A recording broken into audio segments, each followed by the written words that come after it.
There comes a time for a journey to begin.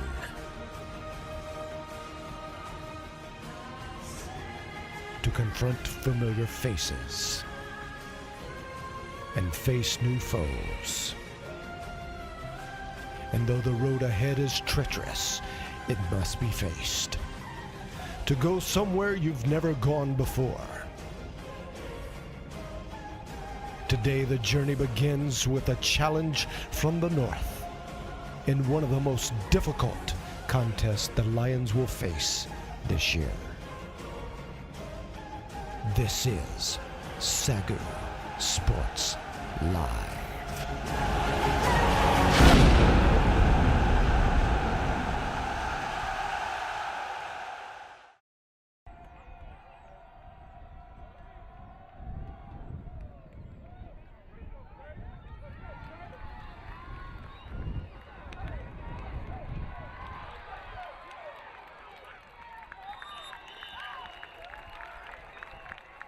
Jeremy McDonald on the run.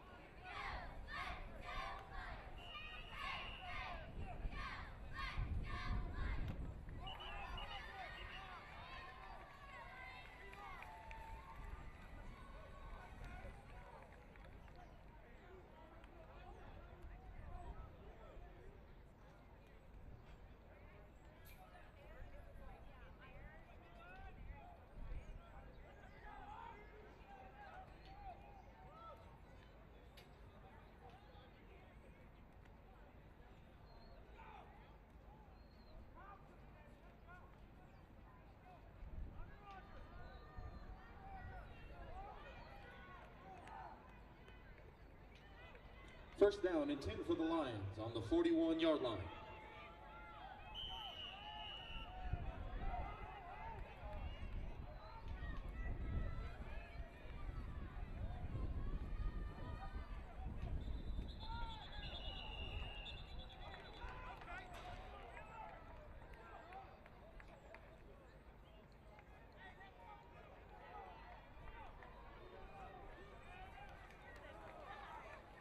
False start against the Lions.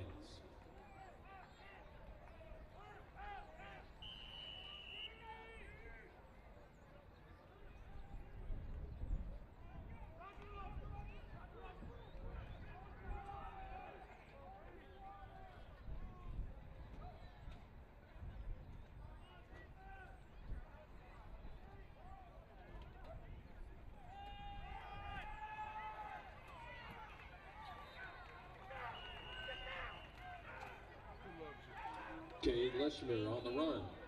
Appreciate it. Tackled by number 59. Am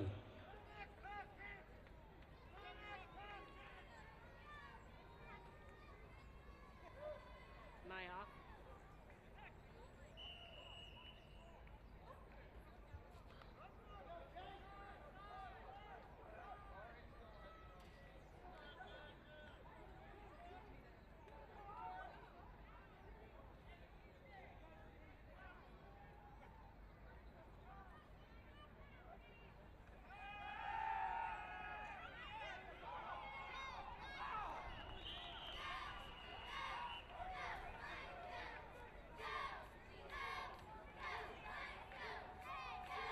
Pass intended to number 4, Austin Martinez.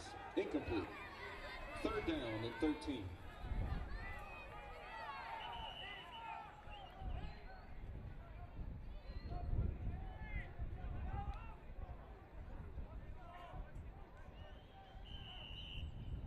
Am I clear?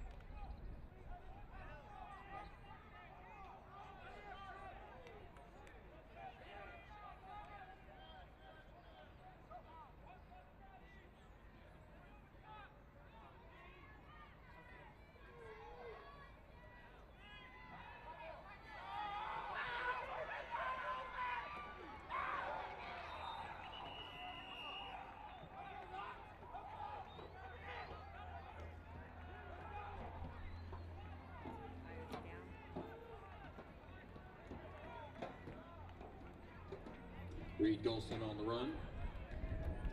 Tackled by Nick Junker. 4th down and 9. Is my iris better, John? Okay.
Pass completed to Martino Brandon.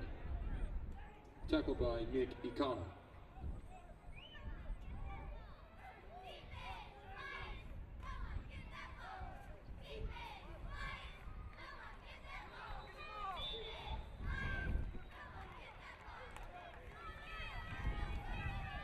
Pass completed to DeAndre Thompson.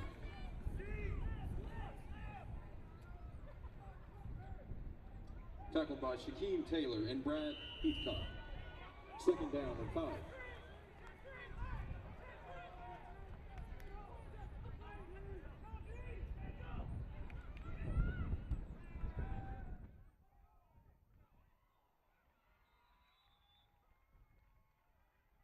Pass completed to Brandon Martino.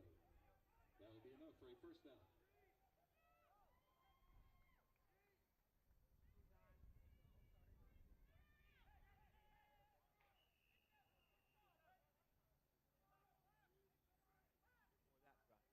Martinez moving the ball.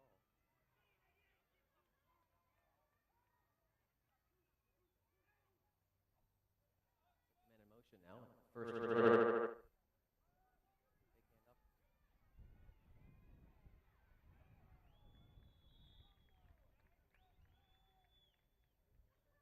Pass completed to DeAndre Thompson.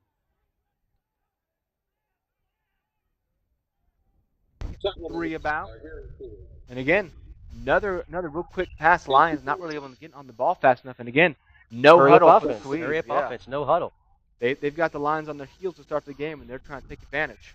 Darby sends 3 more to the right. He looks right. Hands off up the middle. It's going to go to number. He's still on his feet. He's lost his helmet there. Wow. All right. Solid hit.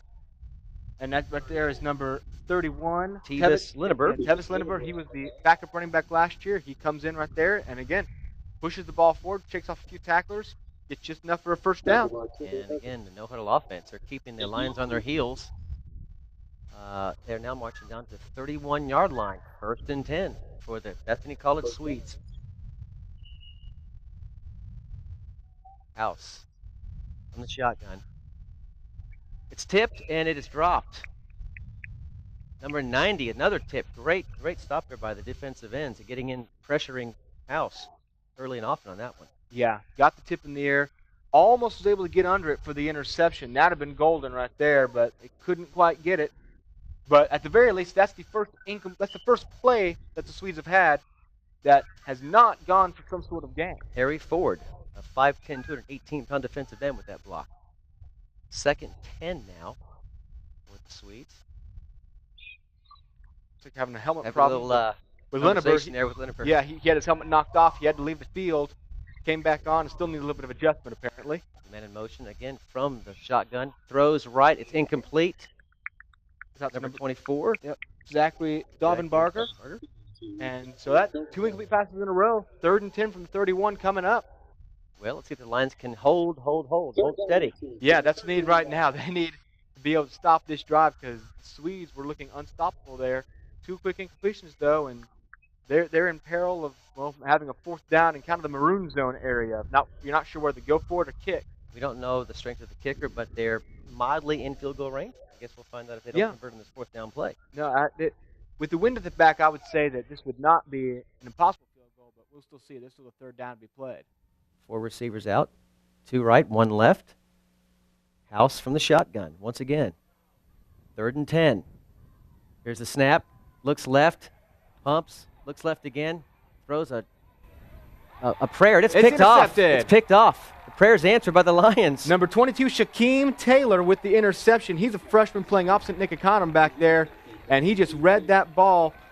Really kind of thrown too high in the air by House. He was trying to find a man, and Shaquem Taylor uses his speed, gets underneath that one, picks it off, and stops what looked like a very, very threatening Bethany College drive right there. So the Lions with a big interception on defense. Great man-to-man coverage. He had him covered the whole time. I'm not sure where House was looking at, but that purple was all over that white jersey from the moment the ball was in the air. So now Golson and Lions will come back out with their 2nd drive of the game. 10:42 remaining in the 1st quarter. Golson hands off up the middle, look like it's to Leshner. He pounds forward to the left, gets up to past the 20 to the market 21-yard line. Nice clean run by Leshner. Yeah, good job. Just bursting straight Looks up good. the middle. Looks really good. So that's going to bring up 2nd and short. 2nd and a few. So 2nd. Look for the Lions to pass on this one. It's kind of a free down to pass. Your 2nd and 3, and you have that 3rd down option at 3rd and 3 if you miss it. So 2nd and 1. Look for the Lions to pass. In the shotgun. Nope, it's up to Leshner again. And he has stopped just past the line of scrimmage. Yeah, it looks like he's going to be just short. Looks like he got about a half yard. So that's going to bring up 3rd. And no, it looks like they're moving the chains. Yeah, they're giving him the 1st down. I thought he might have been just a little bit short, but they are giving him the 1st. Looks like he got just to the 21. I thought they'd do a play-action fake just to kind of get the defense on their heels and go look downfield, but they said, nope, let's give it to Leshner. Yeah, well, you have to consider, too, you're still pretty deep in your own territory. You've got a wind in your face. They might have been thinking, let's go ahead and get that 1st down. Guarantee it this play, not risk anything else. At the very least now you've got three fresh plays, and you're out of the shadow of your own end zone. Golson back again in the shotgun. Looks left, throws quickly. It's it's picked off. Picked off by number 20. It was bobbled in the air by the receiver for the Lions and picked off by number 20, Trevor Smith. So yeah, it looked like Jeremy McDonald couldn't quite get his hands on it. Bounced out. Tipped around a few times, and Trevor Smith comes up with the interception. So the Swedes answer right back on defense, and they'll have the ball in Lions territory. Looks like at about the 37-yard line. Wasn't a bad throw by Golson, just a little bit high. Just a little bit high, couldn't and bring it looked like McDonald just couldn't quite get his hands completely around it. Had a little bit of pressure, and went bouncing after that. And once that ball flies in the air, you've got capable defensive backs. They're going to intercept that ball. So, all right, here comes Darby House back in the shotgun, already in Lions territory. Basically an even exchange for them. Hands off to number 31, runs right back, left, loses his helmet again. Lindenberg needs some super glue on that strap. Yeah, I don't know if he's getting hit that hard or he just got the wrong size helmet for the game, because that's 2 runs for him and 2 popped helmets. You want to keep that on. There's a reason they give you that nice piece of solid plastic over your head. You want to keep that on. But he gets a gain of 5 down to the 32-yard line. Brings up 2nd and 5. House from the shotgun in the eye. He's got 1 left, 1 right receiver. Now sends a tight end in motion. And up the middle. And wrapped up at around the 26-yard line by number 32. And it's number 30 on the carry, I believe. That's Anthony Grist. Another running back filling into that spot. He gets the 1st down. And Mansouri Muhammad on the tackle for the Lions. 31 back in the lineup for the Swedes, who are now at the doorstep again. Handoff up the middle. Looks left, up the tackle, and he is wrapped up by a host of Lions who stop him promptly at the 25-yard line. 24. Couple. Yeah, they're marking at 24. It's a 3-yard gain for Lindenberg. Right up the middle. Actually, see. Yeah, that is Tevis Lindenberg again. 5'6", little guy out there. He's just 5'6", weighs 205 pounds though, and you can see it as he's bulldozing forward, just bouncing off guys.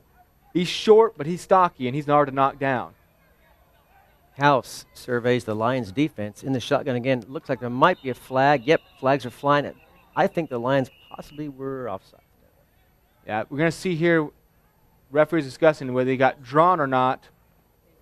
Nope, it's going to be a false start on Bethany. So the Lions came across, but they were drawn across. Hey. So it's going to bring up a 2nd and 12 for the Swedes. They'll get marked back to the 29. It's one of those, he did it, oh, he did it, oh, he did it. Exactly. You have to take the ref's word for it on that, because no one's going to take the blame for who moved first. 2nd and 12, 29. House remains in the shotgun. Sends 2 right, 1 left. Looks downfield, pump fake, now runs up the middle, and he squeezes down to the 22-yard line. Did a good job. Lions had a lot of pressure, had a blitz coming right up the middle there. Came through basically untouched. House with the pump fake, got him in the air, went around him. Dalton Snyder on the tackle for the Lions. House was able to pick up a pretty good amount of yards, bring up a much more manageable 3rd down here. 3rd down and 6 from the 23. 3rd down and 6. Lions with the 3-down lineman defensive set. It looks like a 3-4 or actually a 3-5. It's like a handful of cornerbacks and linebackers right behind the 3 defensive ends. So a 3-3-5. And here we go. House looks right. He fires one. It is incomplete. Pass was intended there for DeAndre Thompson. Caught a couple passes already. That one couldn't go, though. And now the Swedes have a decision to make where they feel like the 23-yard line is close enough for a field goal. That would be a 40-yard field goal. And if they feel like 3rd and 6 is more makeable than a 40-yard field goal, we'll probably see them. Looks like they're waiting for the play call. And the wind at this point is... It's at your back. Well, it's at their back. It's at your back, but you don't want to. You never want to trust the wind at your back because the ball still doesn't make it through the uprights. And it is swirling a little bit. So they will go for it. Lions with a chance to make a stop here, stopping 2 progressions into their own territory, but they need to make the stop right House again steps in, fires the ball. It's tipped. It's caught. Number 8, who keeps dragging a host of Lions into the end zone. Touchdown. Wow. The Bethany College Swedes. What a play by Brandon Martino there. He was basically double covered. Ball was tipped in the air, able to pull it in. Dragged about 5 Lions with him. Just went about another 8 yards being brought down the whole way. Falls across the goal line. Swedes convert on 4th down in a big way. And they jump on top 6-0 with 7:03 left in the 1st quarter. Gutsy play call by the coach there to go for that kind of pass and that kind of defensive zone and to complete the ball. It's tipped as well. Yeah, so tipped in the air. Great job of Martino. Great concentration. So now back for the kick. PAT is up, and it is good. So the Swedes jump out in front early against the SAGU Lions at 7:03 left in the 1st quarter. It's 7-0. Swedes on top. We'll be right back here on the SAGU Sports Network.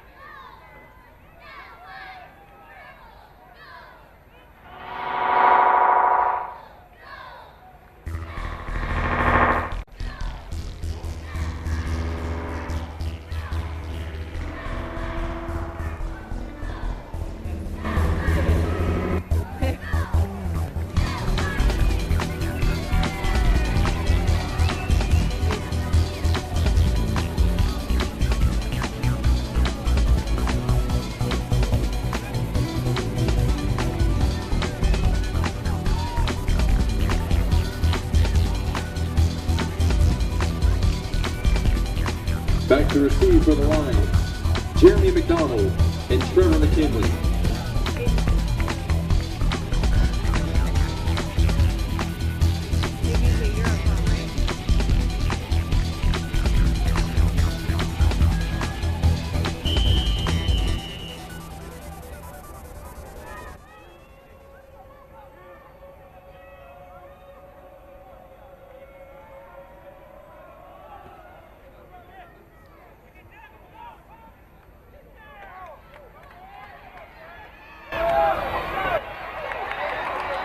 At the 35, he's got more room out at the 50 into Swedes territory. Tackled by the kicker, knocked out of bounds, but not before he got down to the 45-yard line, it looks like. Actually, marking around the 44. Another big kickoff come for the Lions. Let's see if they can take advantage of this one, taking them into Bethany territory. Great wedge set up by the Lions ball club to give McDonald that room to run through. Yeah, good job just to spring them around the corner there. Looking at that last drive for the Swedes, they went 6 plays and 37 yards in 2 minutes 15 seconds, ending a 23-yard touchdown pass to Brandon Martino. That was obviously all set up by the interception. So talk about the Lions trying to avoid turnovers already. You have a quick turnover that results in 7 points for the Swedes. So you can't make that kind of mistake against a 24-ranked team. Wilson hands off. Lushner's knocked down for about a yard, looks like.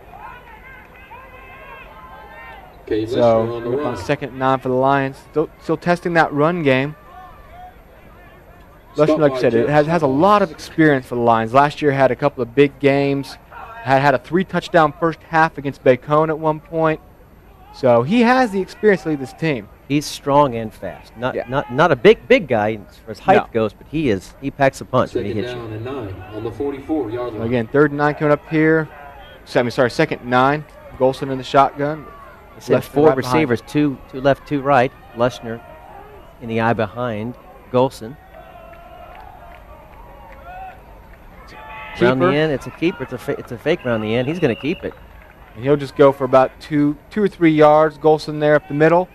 Again, hard to beat the Swedes on speed. They have got so much speed right to the ball carrier. Golson never really had much of a shot. Never even saw an open. 3rd down and 6. So now a 3rd down and 6. Lions on the Swedes' 41-yard line. This is a 3rd down you really want to make. This is what I've talked about before the game. I want to see Golson complete a must-have 3rd and long situation. Let's check Golson's arm here. He sends 3 receivers left, 1 right. Look for the Lions to pass on this play. Donald single covered at the bottom of your screen there. Golson rolls left. He throws, and it's incomplete. Intended for number 4. Austin Martinez, and wasn't quite a drop. He definitely threw a bit past him, but Martinez couldn't get his hands on it. He was open. And he was open. Yeah, he was definitely open. Golson not hitting his target. So from the 41-yard line, the Lions will bring out their punt squad on 4th and 6.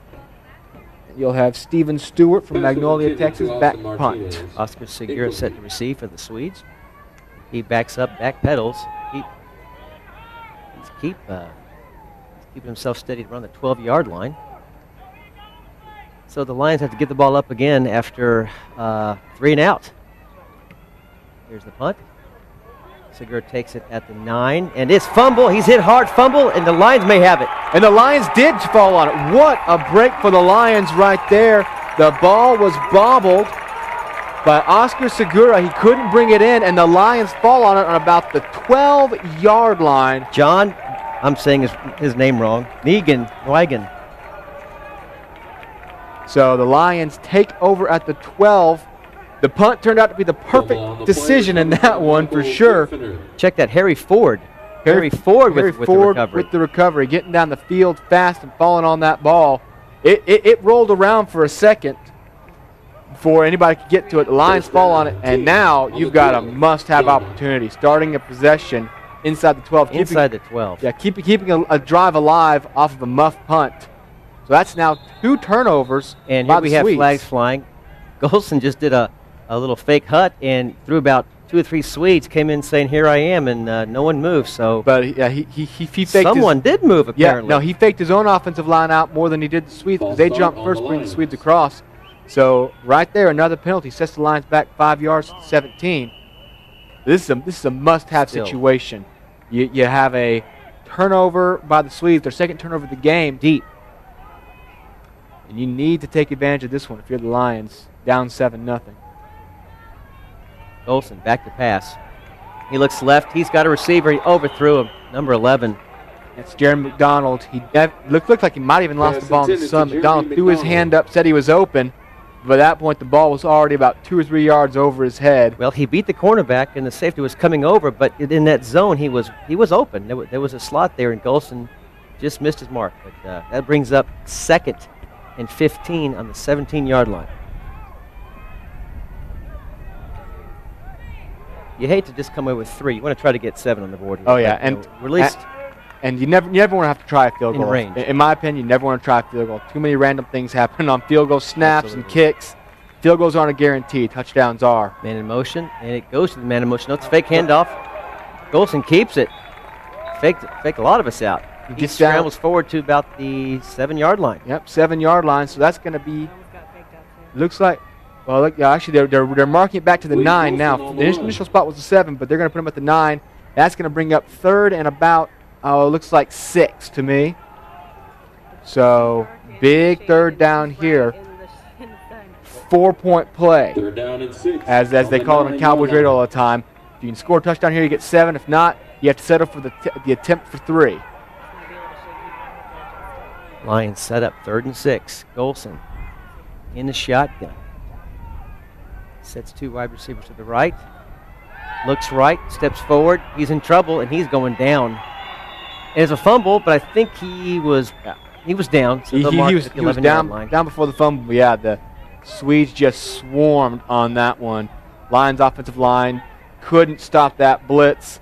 They get to Golson before he could ever really make an Golson on attempt. the So It just looked like he was Stopped by frustrated for the moment the ball was Christopher snapped, but where the play was going. So we'll have to see if the Lions can convert their 4th down first and 8. field goal of the season, mark it at the 18-yard line. So James Gish from Waxahachie, Texas, is back to kick it. He's going to be about a 28-yard field goal. 28-yarder.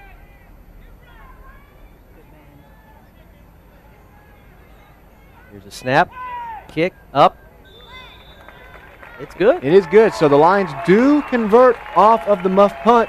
They score their first points of 2012 and cut the Bethany Swedes lead 7-3 with 3:02 left in the first quarter. We'll be right back after this quick commercial break.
Returning Pete, Oscar Segura, and Trevor Smith.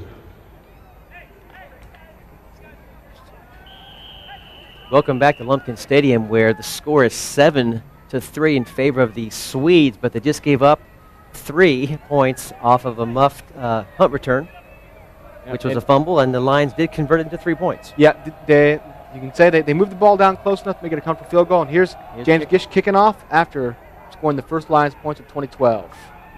Taking it 10, 15, 20. Bump forward to about the 24-yard line. Trevor Smith on the run.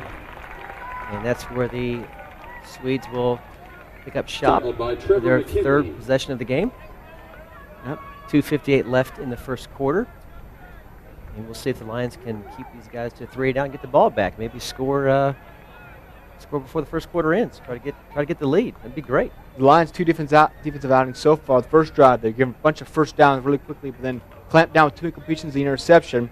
Second drive, it's always unfair to judge a defense by that kind of touchdown. The Swedes started with momentum inside the 40-yard line already. It's hard to stop a team when they start inside the 40, especially when they have the offensive firepower of the Swedes. So defense holding their own so far. Lions show blitz, and they've got him, but he gets away just in time, incomplete, out of bounds. The Lions were coming in a hurry and had the quarterback on the run. Yeah, they did a great job of blitzing in there. I believe that right there looked like it might have been Rocky Davis with some of the pursuit. Well, they had 5 on the line, so it's usually a 3-5-3, 3-5-3, but they brought the two linebackers up and filled that line. So they showed it and brought it and forced an incomplete pass. It'll be 2nd and 10, 25-yard line for the Swedes. House stays in the shotgun, brings a man in motion. Hands off up the middle. That's Lineber. Lineber's out to the 30, at the 33-yard line. Back by number 22 for the Lions. Brought down just shy of the first down. It's going to bring up a 3rd and 2. Taylor Shaquem. So that's going to be another big 3rd down coming up here for the Lions.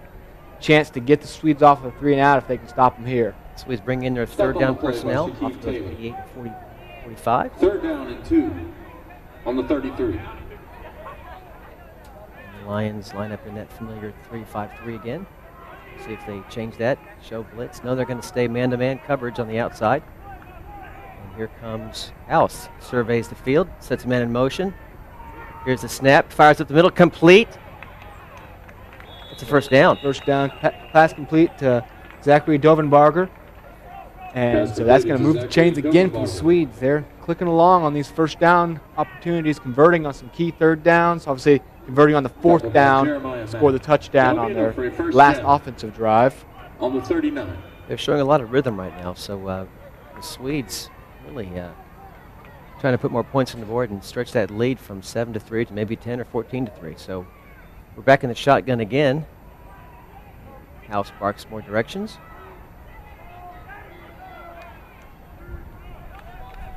Some more movement. One's in place. And they said, forget it. Let's just call timeout and reload here.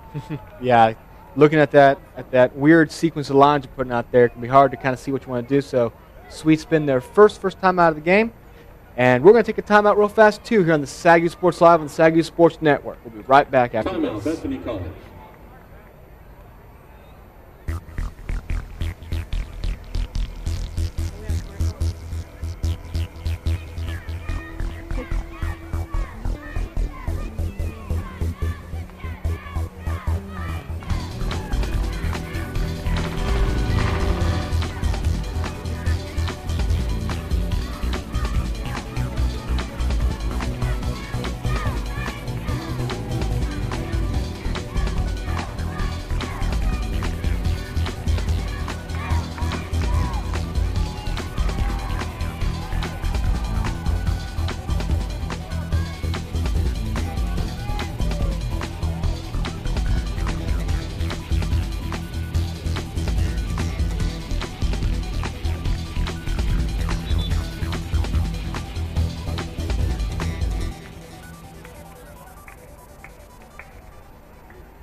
Probably.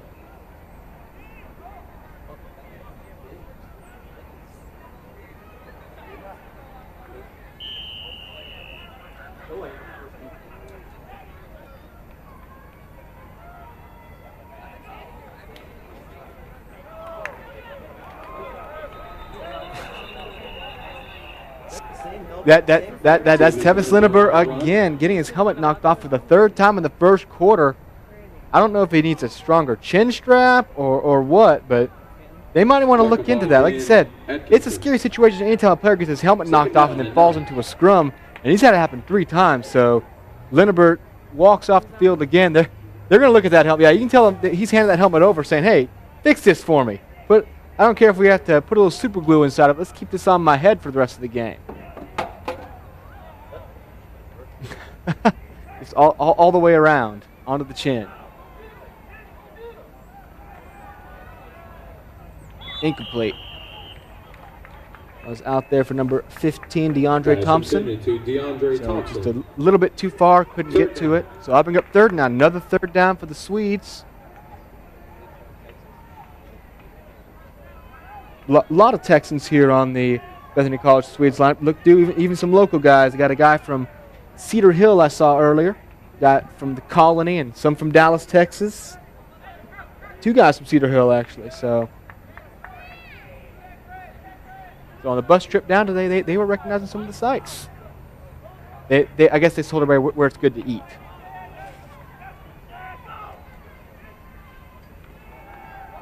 Blitz. Oh. That right there is Jonathan Salazar. He comes out unseen and just absolutely slams Darby House to the ground. And that'll end that'll end that drive for the Swedes right there, knocking them back to the 33-yard line.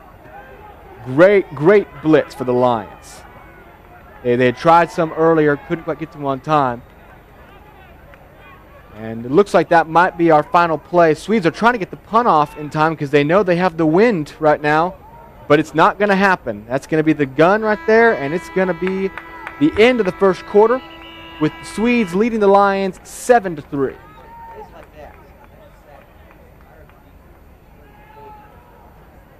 Yeah, and you saw them getting excited.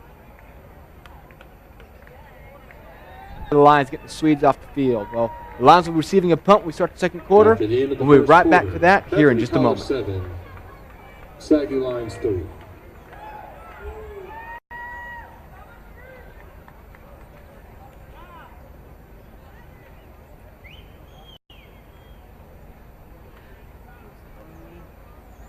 Can't answer. Today I had a meeting with my professor. He was 1,500 miles away. Today, I attended an amazing lecture, and my coffee house was my classroom. Today, I took my final exam at my favorite place to take a test. My education, my schedule.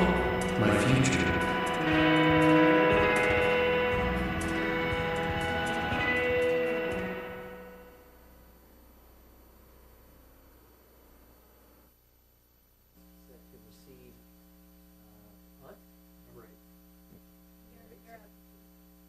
That's number 8. It's going to be Brad Heathcott, defensive back, out back to receive the punt.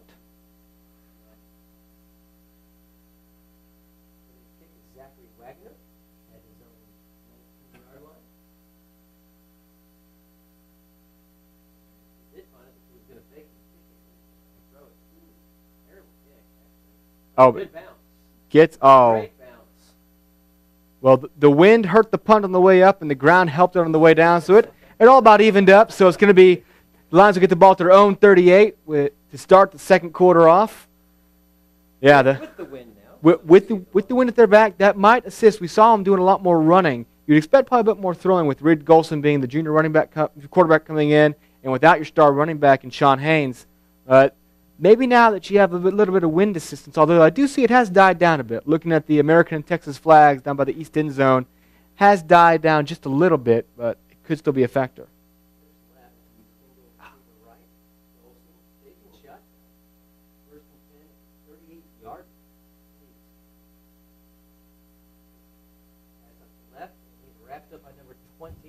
That's Kevin McKinley getting about 2 yards on the quick screen. The Lions still just they haven't really found any offensive success yet. They got 3 points, but that came straight off of the muff punt. So they're still trying to find a way to even get past that front line of the Swedes. Yeah, that's what you. Well, I mean, just any sort of first down right now for the Lions. You got to find a way to get some consistency. And like I said, you see that speed on the Bethany side really affecting the Lions. They're just not having any time to even get a play formulated. Oh, this looks like there will be a flag, and that's probably going to be a false start on the Lions. Look like the offensive lineman at the bottom of your screen jumped a bit early. They're going to discuss it, but this is probably going to go and get SAGU for their third false start penalty of the game. The referees are still going to discuss it as to maybe whether the jump was caused more by the Swede infraction rather than the Lions drawing them, but so we got a little conference out by the 40-yard line between our 4 officials. Like a zoo there, 4 zebras just hanging out at the food trough. Both coaches, what's going on here? Both coaches edging out from the sidelines, and it is a false start on the Lions. Yes. So that's going to be 5 yards marched off in the wrong direction for SAGU again. And that's going to make it 2nd and 13. So, again, the offense needs to find a way to start clicking. Defense, gets the interception, gets the muff punt recovery, gets the big sack.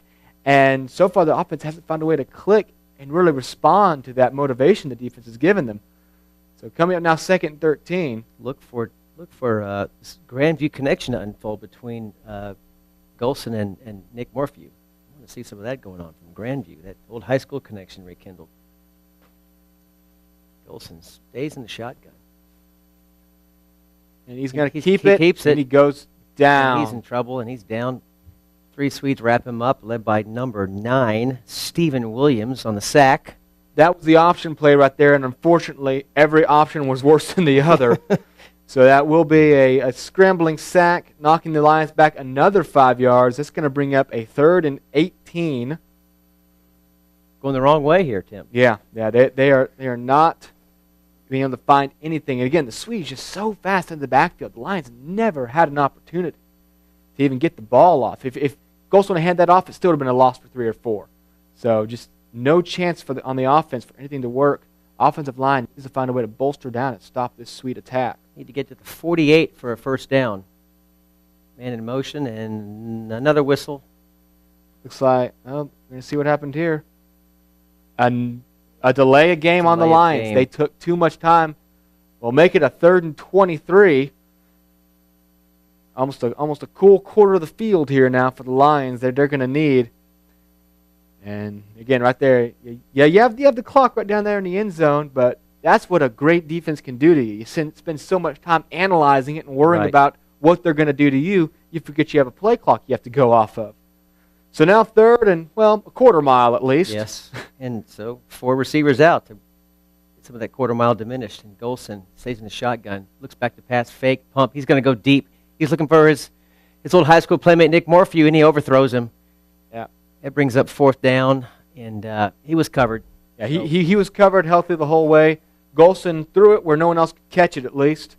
I like the idea of going long. Sometimes you see these teams on 3rd and 23, just get out there, they hand the ball off and punt. I like the motivation to try to get it, but nothing doing there. Well, if he intercepts it, it's a pseudo punt anyway. Yeah, so it probably be just as good as a punt. So the Lions will punt for real now. Yeah, now they'll punt for real and hope that the real punt is better than what the pseudo punt might have been.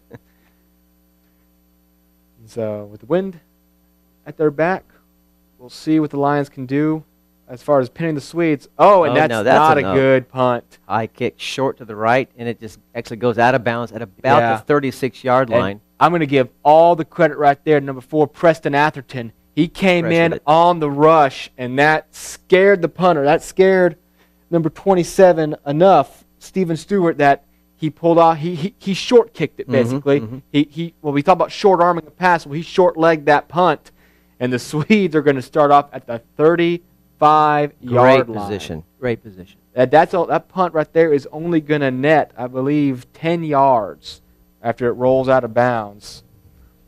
So the Swedes, with a golden opportunity here to increase their 4-point lead. All right. Again, Darby House. SAGU Lions. Again, that 3-5-3. And there's a screen right to the right to 24, and he takes it up to the 35-30, out to the 27-yard line. Knocked up by number 8. So that's again Brandon. Zachary Dovenbarger. We're hearing 3 names here so far for the Swedes on the receiving side. Pretty consistent attack, and it's working for them so far. That's for certain. So it's going to be Swedes on the door again, inside the 30. They're again almost in field goal range again. So Swedes looking to add to that 7-3 lead. 12:06 left in the first half. House hands off number 31, bounces left, bounces right, brings a handful of Lions with him down to the 16-yard line. Great run by the running back. Yeah, that's Lineber again right there. We talked about earlier, he's just so hard to bring down, and he kept his helmet on that time. Yes, so yeah. that with his helmet on, he might be unstoppable. Gets that ball down to 16. Lions defense, again, given the unfortunate situation of having to defend their own territory from the start of the drive, and they have their backs against the wall right now. You don't want to let the Swedes go up 14-3. If you can even home to a field goal here, keep this a 7-point game, you like your situation. You do. But if you let the Swedes go up 14-3 here, you're playing catch up for the next 3 quarters. They show run, and they do run. And they wrap them up right there. Lineber's going to be dropped, I believe, or a drop for no gain at least. Good job by the defense, good pursuit. Had a bit of a run blitz almost. They were reading Lineber from the beginning there. And the Swedes bring in another set of players for a 2nd and 10 situation. Good stop. That was a good play by the Lions. Yeah. I liked that aggressiveness. Yeah, it's so rare right now to even see the Swedes not gain something on each play. So it's a good job by the Lions of at least slowing down this attack for a moment. Derby House sends 3 right. Lone receiver set to the left in the eye. Behind him is number 31 again, and it's a pass in the end zone. It picked off. It's picked off. Taylor again. Shaquem Taylor again, a floater. And he waited for it, got himself in front of the receiver, got the angle, and brought it in. The receiver had no chance to catch that ball. Well, I'm not going to declare a SAGU player of the game in the second quarter, but the SAGU player of the game for the first 20 minutes, without a doubt, Shaquem Taylor. 2 drives by the Swedes deep into Lions territory, and Shaquem makes 2 picks to shut it down. You couldn't be asking for more for this defense right now. They've forced 3 turnovers essentially from the Swedes, and they've had some huge sacks. This defense is holding down the fort. This offense has got to get some of that energy right now. That defense is so pumped up. Defense, again, drives to the 35-yard line, and what a huge stop. Great play. Shaquem Taylor, freshman, already earning his stripes as a Lion right now, although Lions don't have stripes. Golson, hands off. And that's going to be Leshner dropped for no gain. To the right for no gain. Yeah, you can't say enough about Taylor. Just had him covered as a blanket and was just waiting for the ball. He looked like the receiver on that play. Yeah, he was under it the whole way. He had better position on it. House just looks like he's trying to elevate it over, which you don't really have to worry about too much when you think about it. Shaquem Taylor's only 5'10". He's not that tall. You don't have to elevate it that much over him, so you're better off trying to zip it in, I feel like. But 2 little floaters going for the end zone, and Taylor makes them pay for both of them. Swedes line up in the 3-4 again. Now they bring a 4th lineman up, and 1 linebacker's peeking over. They blitz. No, they hold back. Golson back, scrambles right, looks downfield. He throws down, but he's got a man. It's complete, and he's got more. He's down to the 26-yard line. That right there is number 88. And he gets down to about the 27-yard line, it looks like. Overall, what a big, big game for the Lions. Caleb Shelley, tight end, not even on the first 2 teams listed for the Lions, comes in and gets the first true offensive spark for the Lions all game. Great job by Golson using his feet. Golson back again. Play. He looks left, quick fire, and it's complete again, where only he could catch it, number 11. Jeremy McDonald quickly down to about the 20-yard line. The Lions have come to life, Tim. Actually, yeah, 17 again. And now they're going with the no-huddle offense. They're saying, well, the Swedes did it. Yeah. We'll do it. Worked for them, so keep pushing. Golson, again, looks right now down the middle. A rocket, too low, incomplete. That was intended for, looks like the same tight end again, number 88. Shelley Caleb. So right now, again, really got to credit that play right there, Golson, using his feet to get outside the corner and throw it deep. So now the Lions, but they're facing a 3rd and 2 now. Got to be careful here. You had a good play on first down, but the quick incompletion. Caleb Shelley, I correct myself, getting a lot of attention from Golson Yeah, now. he gets that first play, was able to shake himself just enough open. Like I said, he had a man, and he was pretty much covered most of the way. But he was able to pull it in and then fought his way down to about the 25-yard line. And the Lions will call a timeout here with 3rd and 2. I think they sense the importance of this 3rd down right now because you've had no energy at all on offense this entire first quarter. You get a huge burst off of that interception from your own 20 to the Swedes' 25. That's a gain. Let me do the math in my head right there. That's a 55-yard pass. 55-yard pass and run right there for the Lions. You get that. So you get that first little offensive spark. You don't want to see this drive ending with James Gish lining up. I'm just saying that. Oh, you want him to line up for the kickoff after the touchdown or the extra point. You know, I mean, obviously Gish, great kicker. You love the fact that you have him back there kicking your field goals, but you really want to see a touchdown right here. You want to keep this drive alive on this crucial 3rd and 2. If the Lions could go up 10-7, this would be a game where the score doesn't exactly match how the teams are playing at this point. No, the Swedes have outplayed the Lions from top to bottom. It would be a huge boost to this defense too, making 3 huge stops on 3 separate drives, and the SAGU offense finally find a way to click through and work for them. So big 3rd and 2 here. Lions will have 2 running backs in the backfield. Look for McDonald. He's got a solo cornerback out on the island, McDonald Island, maybe we'll call it McDonald Island. On the offensive side, as Reed Golson hands off to Leshner, And he's going to get forward for a first down to the 13-yard line. Lions got just enough. Drew up the perfect play to get those 2 yards. And that's going to bring up a 1st and 10 from the 13. They got a fresh 3 That's here. great. That's a good play. Yeah, good job. Just they had good lead blocker going in, pushing through. And so now the Lions, they're really for the first time the offense is threatening. I like the no huddle. Yeah, Go back to the no huddle, right? Yeah, I like that. I like the fact that you're keeping the Swedes defense on their heels, because the Swedes for the first quarter and a half really have been dominating you speed-wise. McDonald on the right. Lesnar gets the ball, though. He runs right, and he is gobbled up about the 19-yard line. No room to run on that play. Number 46 on the tackle. So, yeah, he's going to be about Nick Junker. I think they're going to call it no gain, even it all out. So stay 2nd and 10 from the 13. Lions go back into the huddle again, and now some transition on players. 2nd 11. You run, you pass, Tim. I think you got to pass here, because you don't want to run on a 2nd and long and find yourself in a 3rd and a mile. Well, you only have 2 receivers. The Lions do show 2 receivers. Lesnar, the lone back behind, and Golson is looking to pass. He's in trouble. He scrambles right now left and tripped up, and he's taken down for a sack. There is a fired up number 28. There is a flag on the play, but I'm going to say from the spot it was thrown, it's probably going to be holding on the Lions' offensive line. Dustin Wheeler from Arlington, Texas on the potential sack. We'll see what the play calls for with the flag. And it's going to be a chop block on the Lions. Against the Lions. So that is actually applicable to the end of the sack too, I believe. So that's going to be very hurtful for the Lions. They're discussing what they're going to do right now. We'll see what the outcome is. It's always tricky as to what's applicable to which play, and right. It depends on when in the play it happened. So instead of at the 13 now, the ball will be set at the 24-yard line. So like I said, it is a personal foul, chop block on the Lions, and it's been declined. So they do decline the penalty. So in that situation, it happened before the sack. Right. So it was not applicable to the end, but still, yes.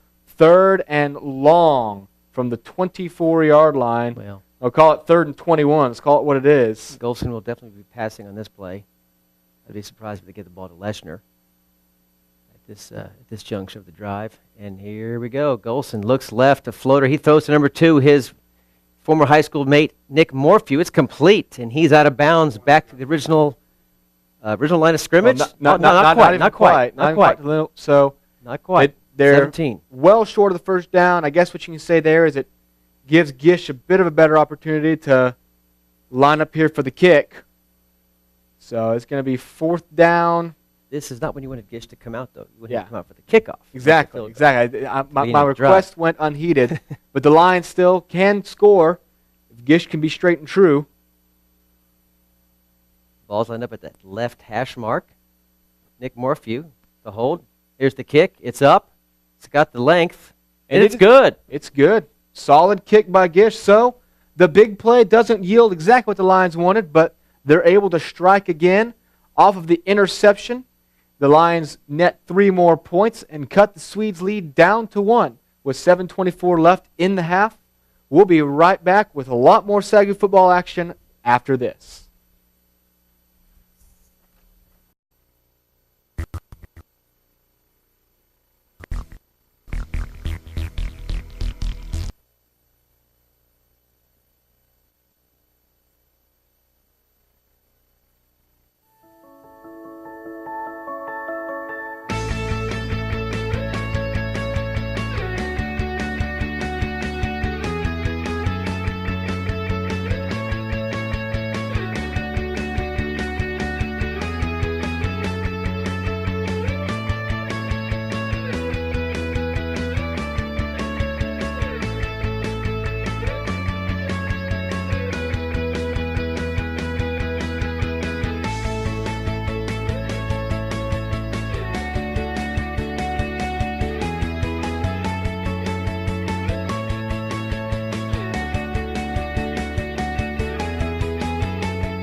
cut the lead to 7-6, and that ball is taken in the end zone. It's taken out of the end zone by number 20. Out to the 10, runs left to the 15, finds a seam, 20, 25, 30, 35, and pushed out of bounds at around the 40-yard line. Great return, Tim. Yeah, he must have saw the spot. He took it in the end zone. At first look, he might go down for the knee, but he doesn't, and he nets about 20 yards because of it. It was one of those, do I come out of the end zone or not? I'm 2.5 yards in. He said, I'm going. Yeah, he probably saw that his lead blockers had just enough. So they're going to mark this up. Oh, I'm following the wrong ball. I was like, they're going to mark it at the 38-yard line. I was like, I don't think they got in the SAGU territory. Not yet. That's what you get for following the wrong refs with your eyes. Wasn't that good of a run. The Swedes set up shop at their own 38-yard line, 1st and 10. 7:16 left in the ball game. House in the shotgun. Ball carrier is wrapped up by number 34. Number 34. Let's get a number on that. That's Kendall Evers right there, linebacker, coming in and breaking up Tevis Lindenberg, dropping him from a loss of 2. Lions starting to feel out that rushing game maybe a little bit. For a while, Lindenberg was kind of owning him, but a couple of straight runs now, Lions found a way to stop him. Swedes have 7 first downs so far, 35 yards of rushing on 75 yards of passing. So, yeah, moving the ball. Look at that right there. The Swedes have 7 first downs, so the Lions 3. But the score is 7-6. So the Lions up definitely. The middle, and a bunch of Lions swarm him, and he is wrapped up real quickly at the line of scrimmage. Didn't get much, if anything. So number 48 for the Swedes on the tackle. That's Skylar Jones. It's going to be 3rd and 9 for the Swedes coming up here. Another Texan from Richardson, Texas. All these Texans on the Swedes getting tackles.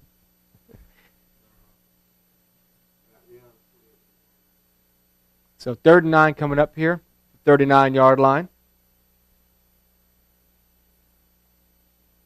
6 minutes left in the first half. Darby House directs traffic. Sends 2 receivers to the right. Single receiver left.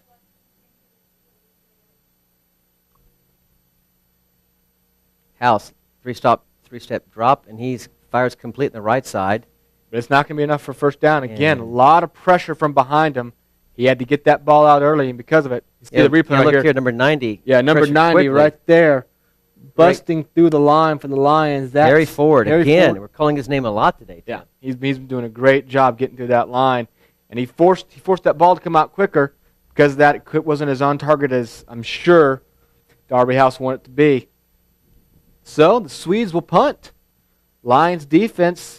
Swedes get good field position to start the, decent field position at least. But the Lions defense forces a 3 and out. Offense is going to get the ball back. Brad Heathcock is back to receive again for the Lions. Here's the punt. Much better punt. And he is going to call for fair catch. Call for fair catch. I couldn't tell. He waved his hand. He caught it regardless. Yeah, he caught it and fell down. The punt was pretty short, so the Lions offense will start at around the 37-yard line, it seems. And the Lions on offense, speaking of the offense, 3 first downs, 14 rushing yards, 72 in the air, 23 plays for 86 yards total. Well, again, you see that 72 through the air, but remember that one pass was 55 yards. That's correct. So that's correct. You only have 17 yards passing besides that one right there. So play. You've got to be so thankful for your defense right now that you're in such a great you're position down by 1 point. That's tremendous. Screen right high, caught by number 7, and he squirts through to about the 43-yard line. Trevor McKinley. So, good gain on first down. One of our seniors. Number 10 on the tackle, Bobby Smith. He brings up a 2nd and 5. Montezuma, Kansas, I tell you. They got some cool names of Kansas towns up there. It's a good time to mention that we have a Facebook page, like everyone else does these days. Yes, we do. Check us out on Facebook.com/SAGU Sports Live. If you're from Kansas, tell us what town you're from, because I love the name of Kansas towns. Lindsborg, Kansas. Montezuma. What a great name. Of course, we live in Waxahachie, Texas, so it doesn't get much weirder than that. Golson takes it himself. He's got the first down and then some. He gets down to Bethany territory, down about the 49-yard line. We see a replay on that. We'll see he had a great Great wedge. The tackles did a great job down the field, and he just, there it is. Goes right up the gap, past the tackle and the tight end, and rushes right past into Swede territory. And I'm never sure if I love or hate seeing a quarterback lower his shoulder. It's a gutsy move, but you're always freaked out. Like, you need that shoulder. You're going to throw with that later. Throw with that shoulder. But he lowers it down, makes sure and gets the first down, gets down to Swedes territory. Lions, with the clock kicking down in the first half, could take the lead with a field goal or better. That would be honestly bizarre. Also, another screenplay. Let's go to the last play a few moments ago. It's complete. McKinley again. McKinley, close to another first down. So it's going to be just shy, I think, but it's going to be about second and 1. Here's the replay. Quick pass. Great he job. Found a seam, took 2 blocks, and took 3 guys with him out of bounds. That quick screen to McKinley I like this movement now. Works twice in a row for the Lions. And they're right down to the 40. 3-10 and counting in the first half. Lions on the prowl. Down 1, 2nd and 1. Golson surveys the field. He remains in the shotgun. I think they're going to do that shotgun a lot today. That's a pretty solid for the moment it's working. Formation. And he's going to run right. Option play. No, it goes back left, and he is going nowhere. Yeah, he was surrounded very quickly on that drop for what's going to be a loss of about 2. Well, it was an option play. And when the option wasn't there for the running back, he said, I'll take it myself, and had one early good move, and then met a host of Swedes when he spun back the other way. Yeah, it's good veteran move by Golson, though, to not flip it. A lot of quarterbacks, as soon as they see the pressure on themselves, will flip it out to the running back. Leshner was alone on an island facing down a horde of Swedes. He would have gone down. You could have looked at a fumble there because there was going to be a quick hit on Leshner. But the Lions' big 3rd and 3 come up here as we approach the 2-minute mark. The clock still moves. That's what's not good about that play. Is the clock keeps ticking when you're trying to get a drive here to end in a touchdown. Now, close to 2 minutes, they will probably get the play off. Well, they might not. Leshner You're going to wait. Back. And there's a 2-minute warning. Oh, delay of game. Delay of game right at the 2-minute warning. Oh, I take it back. There's no 2-minute warning. At this level of play, we just keep playing. Well, that is irregardless, the game stopped because it was a delay of game. Yeah, either way, you were right that they should have been hurting to get the playoff because regardless that is a hurtful delay game. Lions with no big penalties yet, but these little delay of games and false starts really, really hurting them. Got to keep your eye on that clock right there because it's 3rd and 8 now. You had a very manageable 3rd and 3 before. Clock continues to run. Now the Lions need to go back to that no-huddle offense and just move the ball. Trips right. They Golson. Need a first down first. Third and a decent distance shotgun. now. Scrambles right. Lester gives him some blocking, and then there goes Golson. He's still on his feet. He's at the 30, at the 28. He's out of bounds. First down, Mr. Tim. What a play by Golson there. He was looking. That was not intended to be a pass at all. Look at it there. He tucks it under and just goes. He says, "I don't have anybody open." Showed some speed too. And then he heads straight for the sideline, gets putting the ball out, saying, "I'm out of bounds." Great job by Reed Golson because he saw again. No one was open out there. Every single receiver was absolutely layered, and Golson wasn't much of a hole. I didn't see it, but Golson saw just enough to edge through. Lions down to the 29-yard line. And stop the clock, Tim. That's important. Yeah, great job of great awareness to get out right there. Lions need to be here. Lions do have 2 timeouts left, so they have that to think about. And they will run here. Takes on the outside. Back inside. He curls into the 23-yard line. So quick gain of 6 right there from Leshner. Clock will keep moving, and I think the Lions are okay with that now because at this point with 2 timeouts left, you've got enough time to score no matter what. Although I wouldn't be going into a huddle right now as the clock drops below 0, down to 1. You do need to keep a little bit of movement going on here. But the Lions, I can see how you do want to take your time, though. This is very important. You can take a lead into the half after the way that first quarter and first few minutes of the second quarter went. Yes. McDonald lines up left, Morphew on the right. 2 running backs, and he's looking for McDonald. He's got him, and it's incomplete. Almost intercepted by number 20, Trevor Smith. That would have been a pick 6. Trevor Smith would have been gone. Yeah, Trevor Smith had the interception, the first interception for the Swedes today, and he read that one the whole way. That was almost a 30-and-out free 6. And there's the replay. Boy, that was close. A close one. But the clock does stop, so there's a positive for that play. Yeah. But it brings up another 3rd down for the Lions. the 22. 3rd and 3. If they run, it'll be on the outside. You don't want to run up the middle on a 3rd and 3 with 36 seconds left, I should say, in the second half. I would trust Leshner's speed on this play. You have a four-man out, so you spread the defense. I could trust his speed to make me 3 yards, and you have a timeout, so you don't have to worry about the clock. You have 2 timeouts left, so it's possible. But they will Golson looks throw. deep over the middle. It's complete. And that's to McDonald. McDonald gets it. The clock is still running. No, the Lions call a timeout. The clock will stop with the first down first. Great read by Golson. Taylor's still on the stop. Yeah, McDonald just goes up, covered the whole way. The clock's moving again. Lions will Leshner snap back quickly. to pass.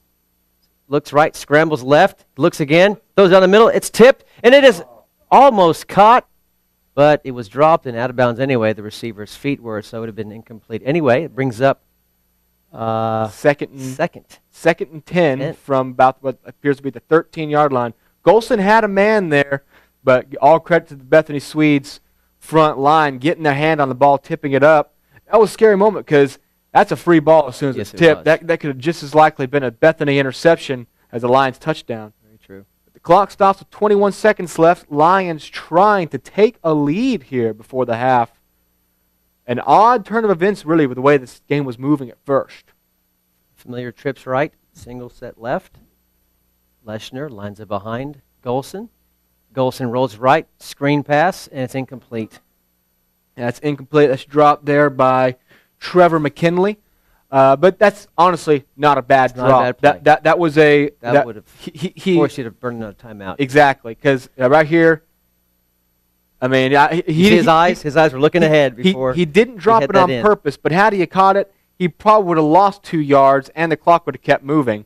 So now 3rd and 10 coming up for the Lions. They actually can get a first down inside the 4-yard line, but you'd rather get a touchdown. Yeah, that's more than likely what you're going to be aiming for since you are down to 17 seconds left.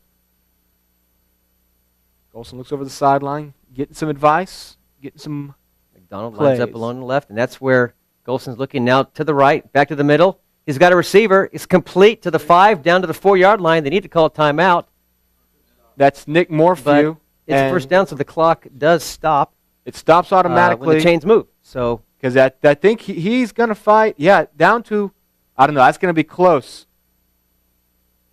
It is a first down for the Lions, so with 9 seconds left, they're going to have a 1st and goal, and they use that timeout. This can you believe it? We can go into the halftime with a lead. That's I mean, at this point, from the 3-yard line, you hope at least that James Gish will be able to knock it through at the very least.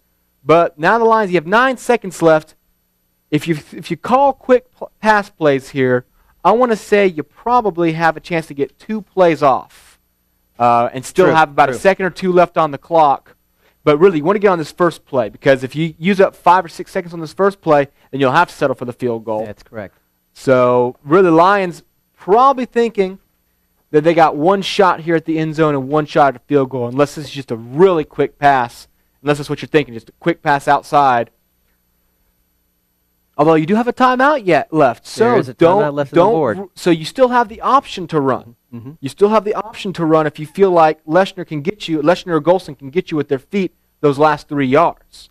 This is a big, big play for the SAGU Lions here. 9 seconds left. Let's see what they do. Golson, direct snap to number 28. It's a fumble. If he recovered, it's a touchdown. Oh. A fumble into the end zone on the direct snap. The Swedes recover. That is not what you wanted to see. Direct snap to Leshner looked like? Looked like it was a direct snap.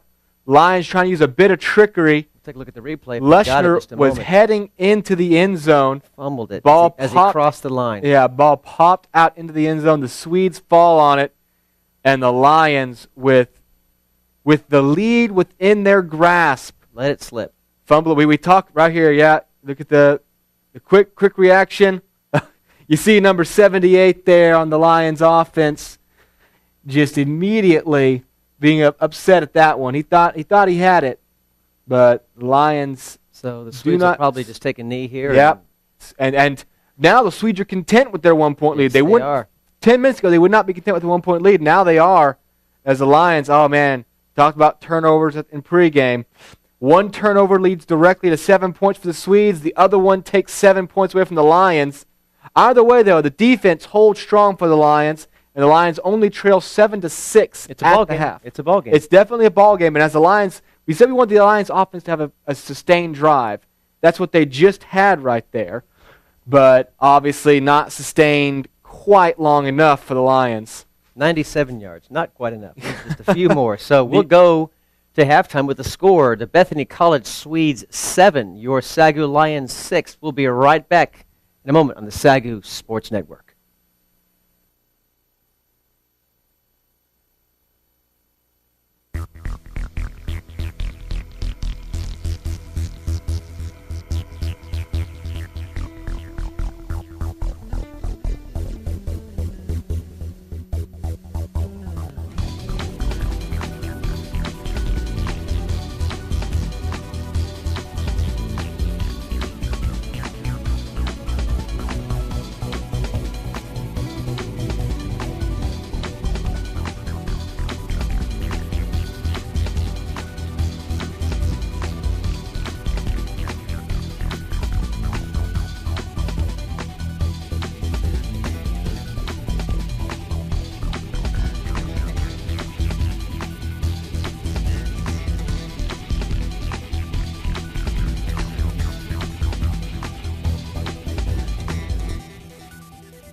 Quarterback for the SAGU Lions, Shaquem Taylor.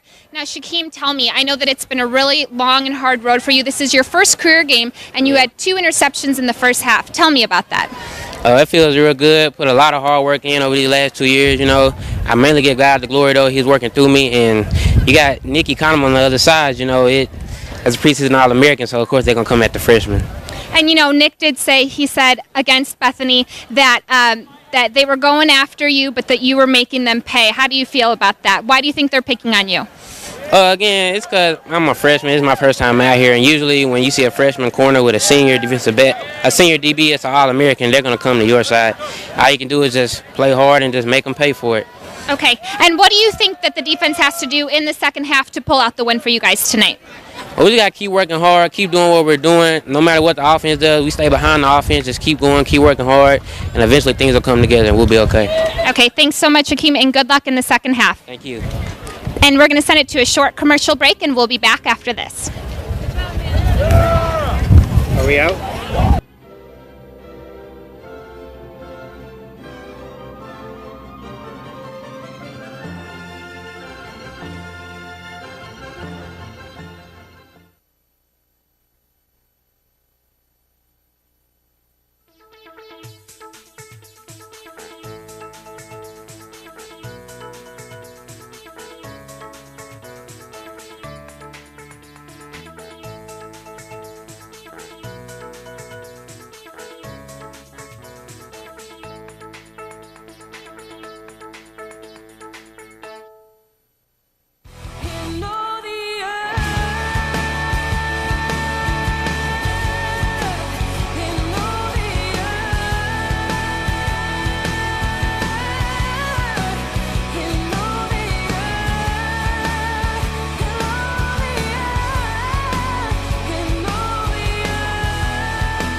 Here as we watch the Lions in their season opener trailing 7-6 to the Bethany College Swedes. And joining me now in the booth is our highly esteemed President Bridges. Welcome to the booth, sir. Hey, it's good to be here.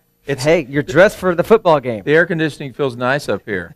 It should. It's hot out there, isn't it? It is. Okay, so play analysts, give us your first half observation as the commentary unfolds in the first half. Well, obviously it's a tight game, and the defense on both sides have come up with some big plays to stop either team from really breaking out.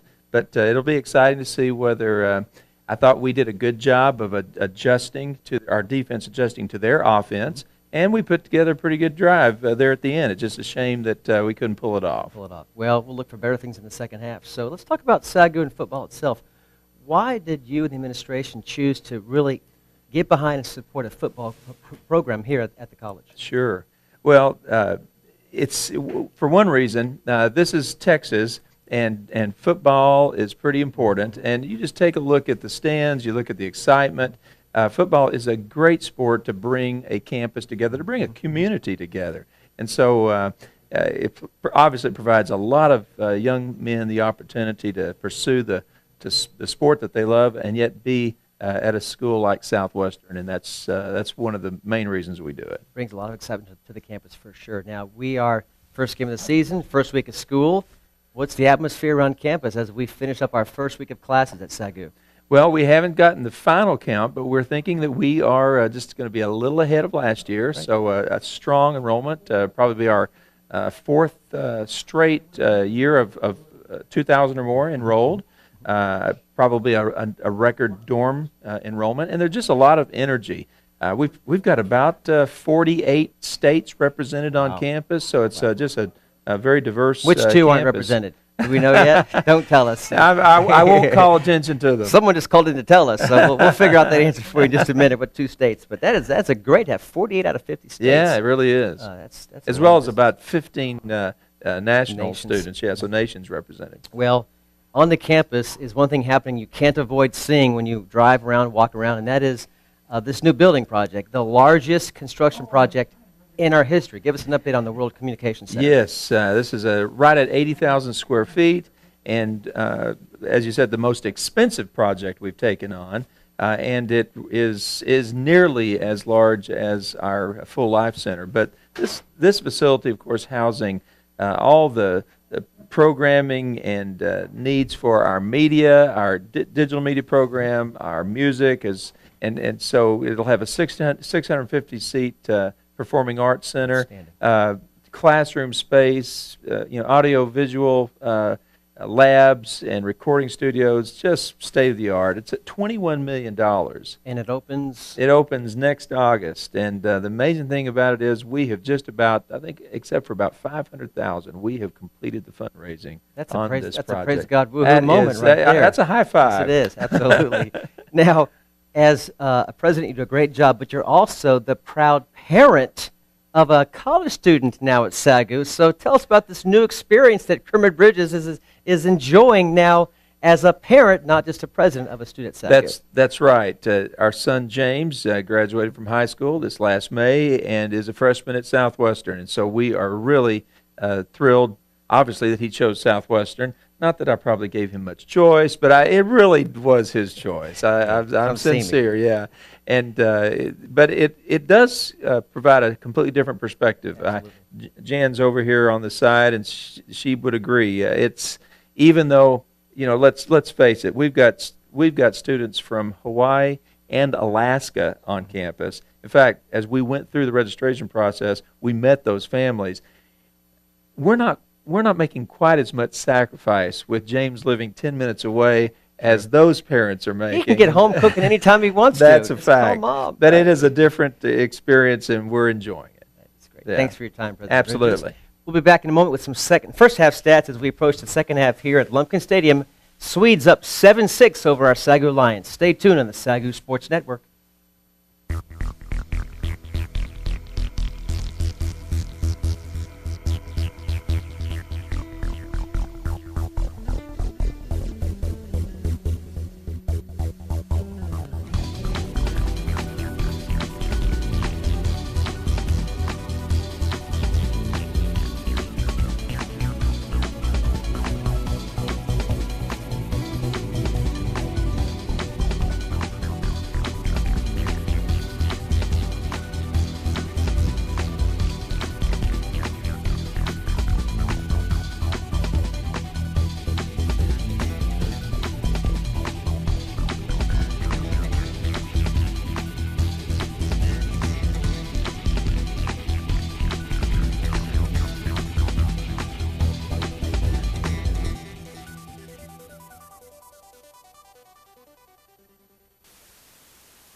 We're here on the Southwestern football practice field. I'm Mark Link Ward, the Sports Information Director here at Southwestern, and with me this evening is Nikki Conham. You know, the most commonly asked question that I get from people isn't who's the funniest on the team, but the most common question I get is, how do you pronounce number 5's last name? Ekanim? I get that question a lot. Always in class, they always mispronounce my name when they call the roll, but I always tell people you can just pronounce it economy without the Y. In high school, you played at one of the most respected athletic programs in the state, B.F. Terry, for the Rangers. What positions did you play there in football? I actually played the same position I play here. I played a little bit of corner and also some safety. What were some of the honors or highlights you had playing for the Rangers? My senior season, I actually made a second-team All-State cornerback, and I was actually the Houston area defensive MVP. After high school, you went to an NCAA Division I program, Arkansas State University. When you went there, you suffered some early setbacks, and it ended up leading to your transferring here to Southwestern. Tell us about those setbacks. The early setback was actually a financial situation. They actually didn't have any scholarships left over, but they still wanted me to come to the school as an invite walk-on, so I ended up going there. And the out-of-state fee was just too much on my mom, so she wanted me to transfer to a school in Texas, so I ended up transferring to SAGU. Who motivates you as an athlete? As an athlete, I would have to start at the top with my brother. Without him, I wouldn't be here at SAGU. Being at Arkansas State, I actually thought it was over for me as far as football when I left there. And he actually was the one that found SAGU and actually just brought me in and motivated me to actually get back on the field and play football. Tell us about your relationship with your brother Mike. I know that you choose the number 5 as a jersey number because he wore that in basketball. Yeah, me and my brother, we're real close. Growing up, I didn't have a father figure in my life. My dad actually left out on us when we were young. So me and my brother became real close. My brother had to take the role as the man over the household. So we're actually real close. And then as far as like sports, he's always on me. He, like you said, he's a strength coach for the San Antonio Spurs. So he actually works with professional athletes. So he treats me like he would treat them, pushing me just to the limit. Let's change the subject just a bit. As far as the Lord is concerned, what kind of difference does he make in your life? Is it more on the field, or is it in the classroom, or relationships, or developing yourself as a man? The Lord actually plays a major role in my life as far as the football field, the classroom. Out here on the football field, we start off every practice with a prayer. We end with a prayer. Lord first, Lord last. In the classroom, we start off with a prayer also. You know, being at SAGU, everywhere we actually start off with a prayer. And without him, I mean, we wouldn't be here. And when I'm struggling, I actually look to him for guidance. Now, if there are athletes that are watching us tonight, why would you recommend that an athlete consider coming to Southwestern, and what would their experience be like here? I would tell them it's a great school, great environment to be in. Great program, football program. It's on the upside right now. We have a lot of coaches on the coaching staff, and then you also get the experience with the Lord as far as going to chapel every day. Other schools, you don't see that at too many other schools, and that's a very good thing. Nikki Conham, Godspeed to you this season. We'd love to see you wrap up your career with another All-American season opposite of Shaquem Taylor. And may God richly bless you and the team. Thanks for making the time this evening. All right, thanks for having me.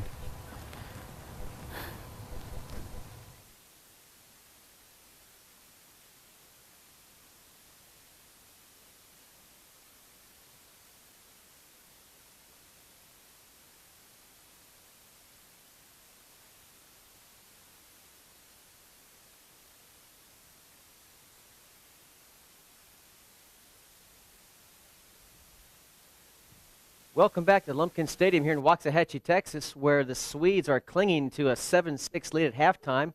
About a minute left till the third quarter begins, and Tim, a really tightly contested game. After the first few minutes, looked like a Swedes blowout was en route. Yeah. After they got that first interception, got that quick touchdown, their offense was looking really unstoppable.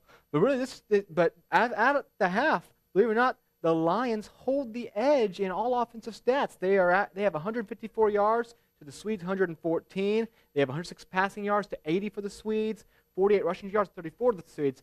That tells you more about the way the Lions' defense is played in that first half. Absolutely.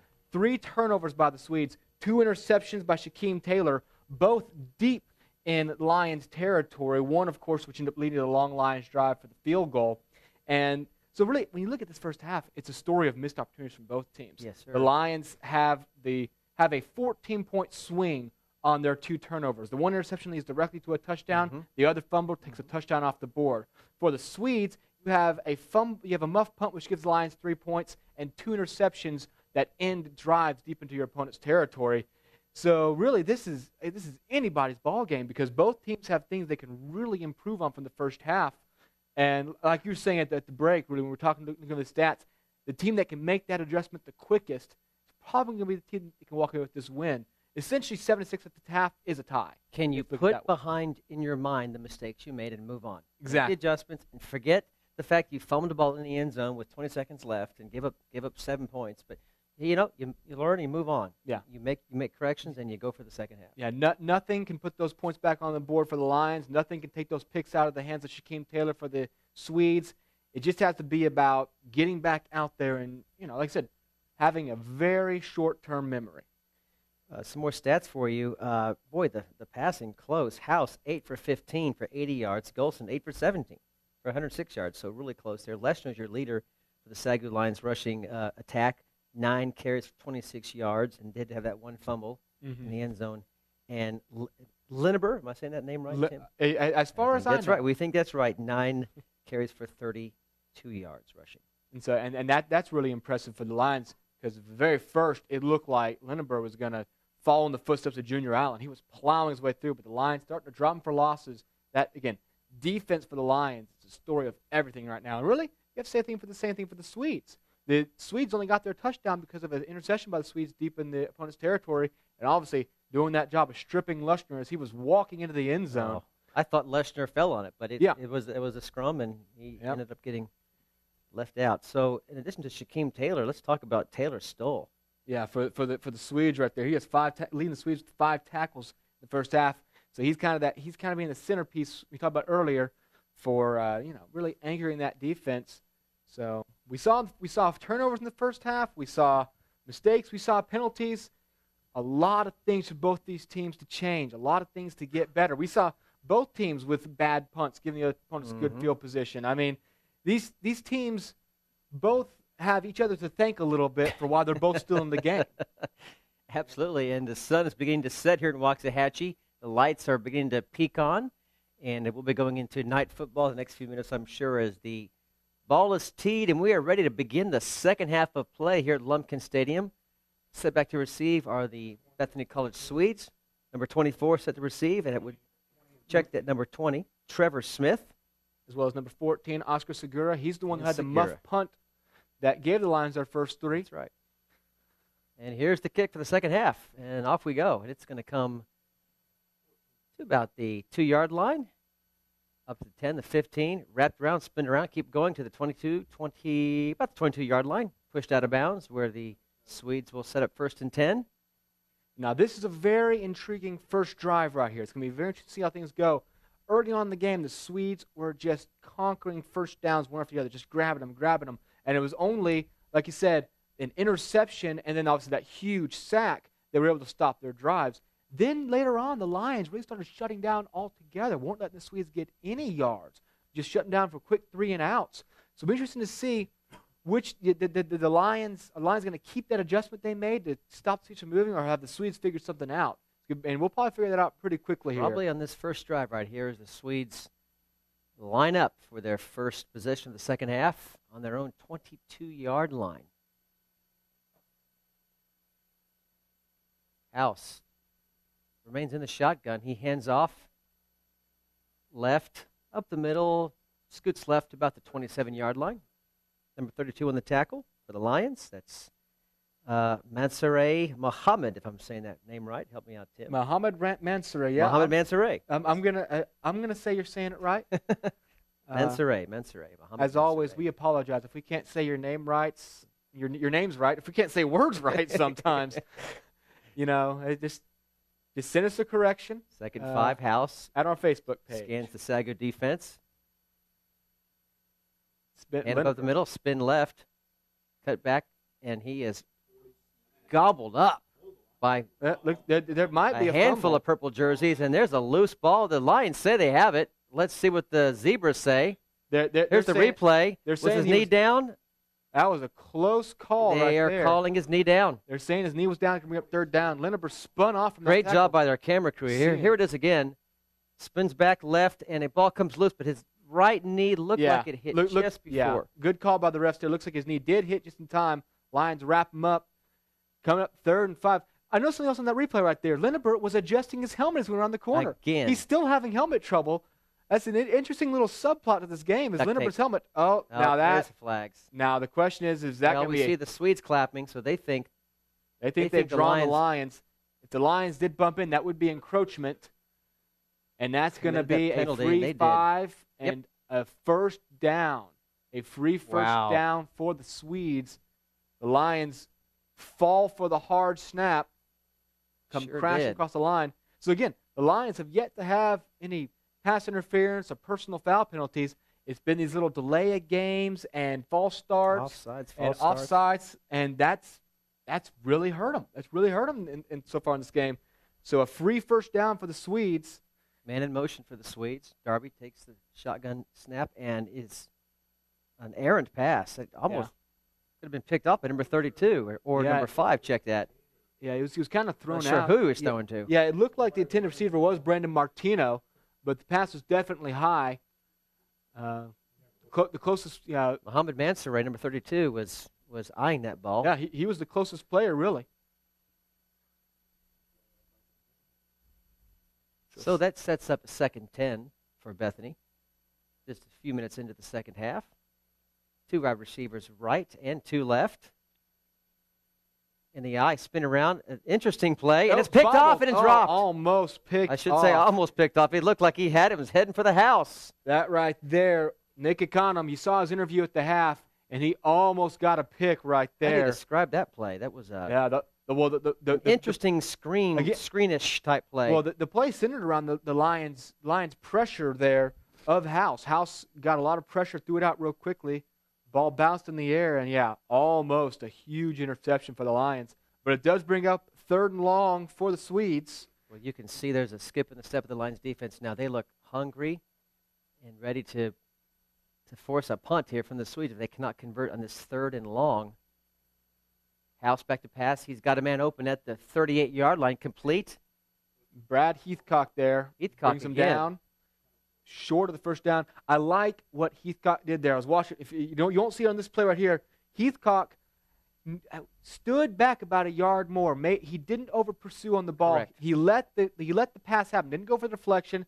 He was willing to cede that 4 or 5 yards to guarantee 4th down. Yeah, he guaranteed he was going to be able to get that hit. That's a heads-up play. Yeah, very smart move by Heathcock, who's now standing back, ready to receive the punt as the Lions defense does succeed in stopping the Swedes on their first drive of the second half. Lions defense has got to be feeling good right now. They are winning the battle between the Swedes at the moment.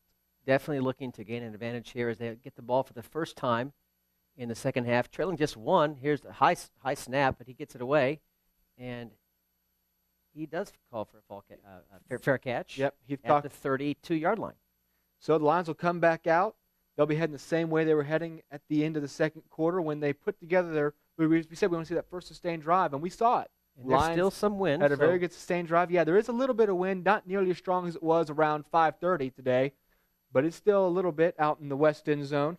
On the flags, you can see it on the flags on each of the little censored flags, essentially on top of the goal posts. So the Lions will come out 1st and 10 from the 32. Morphew and McDonald, the wide receivers, far left, far right. Golson takes the snap, hands off to Leshner. Rolls left. He's got running room out of the 40, the 45, the 50, into Swede territory, out of bounds. A great run by Leshner. Yeah, great job. As soon as he got around the edge there, you watch right here, he sees he has a corner. Great and there he goes. He's gone. Block. You got to love right there, number 11, Jeremy McDonald making the seal block for Leshner right there. He got the corner, and he does have that explosive speed, busting it down to the 40-yard line. Golson quick pass to McDonald. Here comes Complete the flag. 34. There's a flag. And that looks in the area of holding on the offensive line. We'll see. We might catch a replay and see if there was a hold. Although They're those are sometimes hard to detect in the trenches. We'll see what we got here. Personal foul. Another foul chop block against on the Lions. the purple and gold. The Lions were called the chop block earlier. The Swedes declined because they got a sack on the play. They won't decline that one for certain, and that's going to bring up a 2nd and 25. That is a personal foul. Well, I said we hadn't had any big personal foul penalties yet. There's your first for the Lions, and that's going to negates the Leshner run from just a few moments ago. Yeah, drops them down back into their own territory. 2nd and very long coming up, and also negates a solid pass right there to McDonald, which would have brought about a 2nd and 3. But a chop block drops them back. 2nd and 25 for the Lions. Sorry, 1st and 25. No play officially, so 1st and 25 for the Lions. Golson takes the snap, looks back, passes, rolls left, now right, stops, in trouble, squirts around the outside, and he's out of bounds. And here comes a flag. That might and be there's a another late flag. hit. That might be a late We hit just on may number get 15 59, back, the Tim. Swedes. Right there, that was John Castro over pursuing on Golson. Golson doing a great job of just not losing 5 yards there. Squirts ahead for about a gain of 3 or 4. And right here, watch the replay. He's going to head out to the outside. He's out of bounds. That's close. That's a close call. But they're going to protect quarter. And now, actually, they are picking it up. They are picking up the flag. Oh, now they picked it up, and now they're walking it off. They are walking off. So it's a very close call. But it's going to move the Lions ahead 15 yards, give them an automatic first down, back down to the 39-yard line.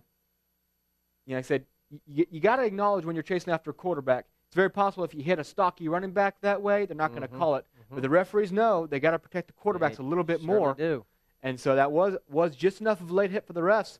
Lions catch a break and get a first down. Golson looks again to Lester around the right side. He's got running room, and he scores for 3 yards on the play to bring up 2nd and 7. Yeah, down to about 36 again. Good job. Yeah, I like seeing Lester attack those corners. Earlier, the Lions were trying to shoot straight up the middle. That's not really Leshner's style. He's not really going to be able to bulldoze his way through. You can see it right there on the screen. He's not that big of a guy. He has the speed to go outside the tackle. Let him run. So yeah, the Lions see that, and they're doing that. I like giving him the corners, and that's what they're doing so far. Gets a nice 3 yards. Now, here's a new set. We have Morphew and McDonald both set up on the right side. Yep. No. Usually we have McDonald on the left, so there's a new look for the Lions as Golson remains in the shotgun. Leshner does take the ball to the middle, and he squirts again forward for another 2 or 3 yards. Yep. And see, that's another advantage of going outside. The defense can't just stack the middle anymore. Right. So the Lions are able, the offensive line, getting a lot more success than we saw earlier in the game. The offensive line was giving Golson very little time to throw and was giving Leshner no room to run. Now they're getting both of each. So, and I like his vision. I like Leshner's patience, waiting for the hole to develop. Even though it's 3 yards, it's better than no gain. Here comes a third and long one. They're calling it 3rd and 2. It's about 3rd and 1.5 here. Big third down. Lions on the 30-yard line. Again, threatening, trying to take a lead in this game. Leshner gets the signal again. He's got running room, and he's got a first down. Yep. Just goes outside the tackle again, Tim. Yep. There it is again. Yep. Went up and found a hole and went through it. Just keep giving Leshner the ball. Let him pound it through. Lions with another first down. They're going to be down to about the 26-yard line, I believe. This drive is still on the move. The Lions offense clicking as of late. They had the long drive to get the field goal. The long drive ended in disappointment with the fumble. You have another long drive cooking right now. Let's see if they can finally score their first touchdown of 2012. Look for McDonald set far left by himself. Single coverage. That's a tasty target for Golson, but he's going to hand it off again. Keep with Cade. And that's going to be a gain of about 1, I believe, down to the 25. I'd like to see what McDonald can do on a just see a curl route or a fade. Or just see if he can outleg his man to the end zone. McDonald's done a good job of pulling down some passes today. But Lions sticking with the ground, trying to establish that run game. And you can't blame them. Now it's working now. It definitely wasn't working earlier. Now that the run game is working, you can't blame them for kind of trying to take advantage of that. Leshner lines up behind Golson, and he gets the call again, and he's through the line past the initial line of scrimmage, and he's down to the 20, maybe the 19-yard line. Yeah, about the 19-yard line. It's going to bring up another 3rd and short, 3rd and 3, I believe. Here we go again. And so, yeah, they're just saying, let's run it. Let's keep on running up the middle and see what happens. Leshner is getting just enough so far to get him first downs. What do you do? It's 4 yards. That's kind of a maybe pass, maybe run. What do you do in this situation? This is a tough one because, I mean, it's one of those weird situations where if you run this many times in a row, the Swedes really can't be expecting you to run again, can they? So the surprise play might be sticking with the play you've done 5 times in a row now. That's exactly right. McDonald left, Morphew right, Leshner, they call his number again, and he's not going to get They did see it coming. They were not fazed by the Lions throwing scissors 5 times in a row in this game of rock, paper, scissors. And they're going to bring out James Gish, so the Lions will have a field goal opportunity here. To take the lead, Take the lead. It's unbelievable, I know. With the way this game seemed to be going in the first few minutes, the Lions now bring out James Gish. He's 2 for 2 on the day. He's going to be trying, what's this going to be, about a 39-yarder. This is not a gimme by any means, but winds have definitely died down. Gish has the ability to make this without a doubt. Left-footed kicker. Here's the kick. It might not. It does have enough. It is good. It is good. It looked a little low, but it kept moving and moving. It might not have been good from 42 or 43, but it was just 39. So the Lions take their first lead of the game. They have, I mean, you really can't call it a comeback, but it's been a methodical way to get back into this. Swede, you see over there, you know, I mean, obviously, you're not going to say a team's, that braggadocious to think, oh, we have this thing under control, taking a 7-0 lead. Obviously, they knew this is still very much a game. But since that 7-0, deficit, the Lions have just done enough. Haven't done their full extent. They've had 3 drives that you feel like could have been touchdowns that ended in field goals, and 1 drive that should have been a touchdown and a turnover.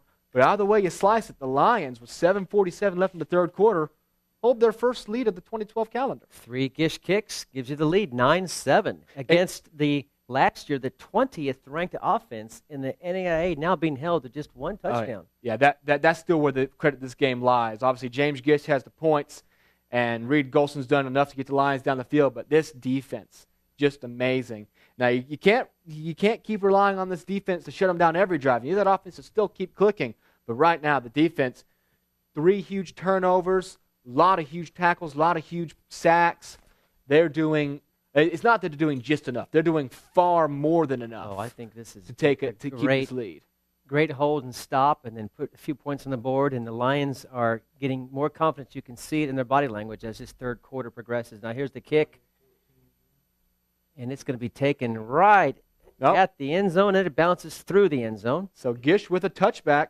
Swedes starting at the 20-yard line. That's actually kind of rare for them. They've been starting in really good field position all game long.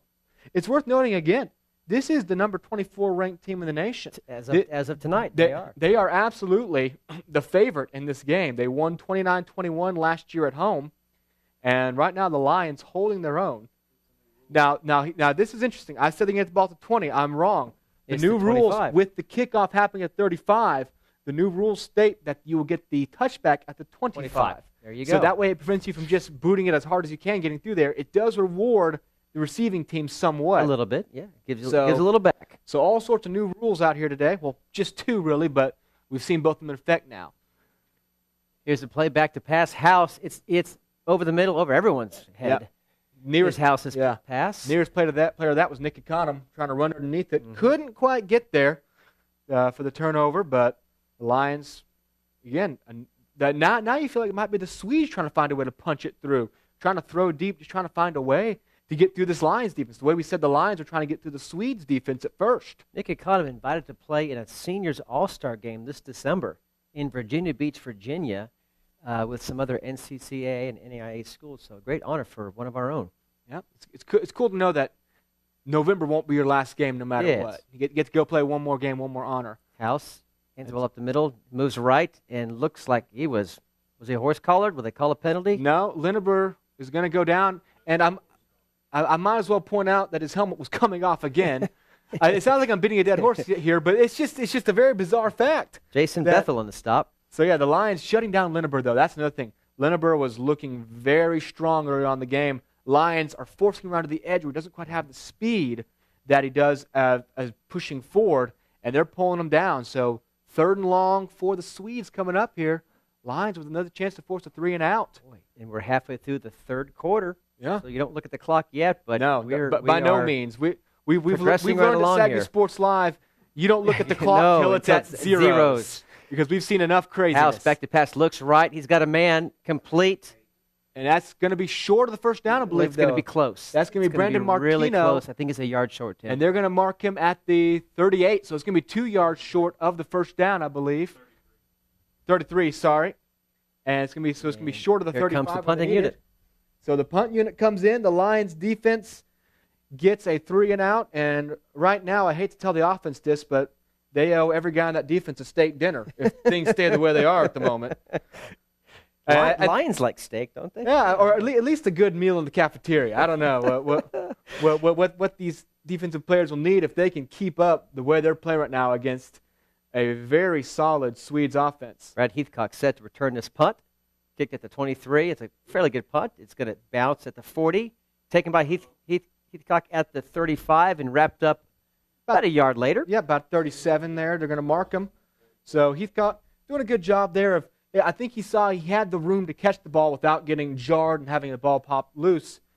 And he also really, but he didn't want that ball to keep on rolling. We saw earlier a punt assisted by this, state-of-the-art turf field. Mm-hmm.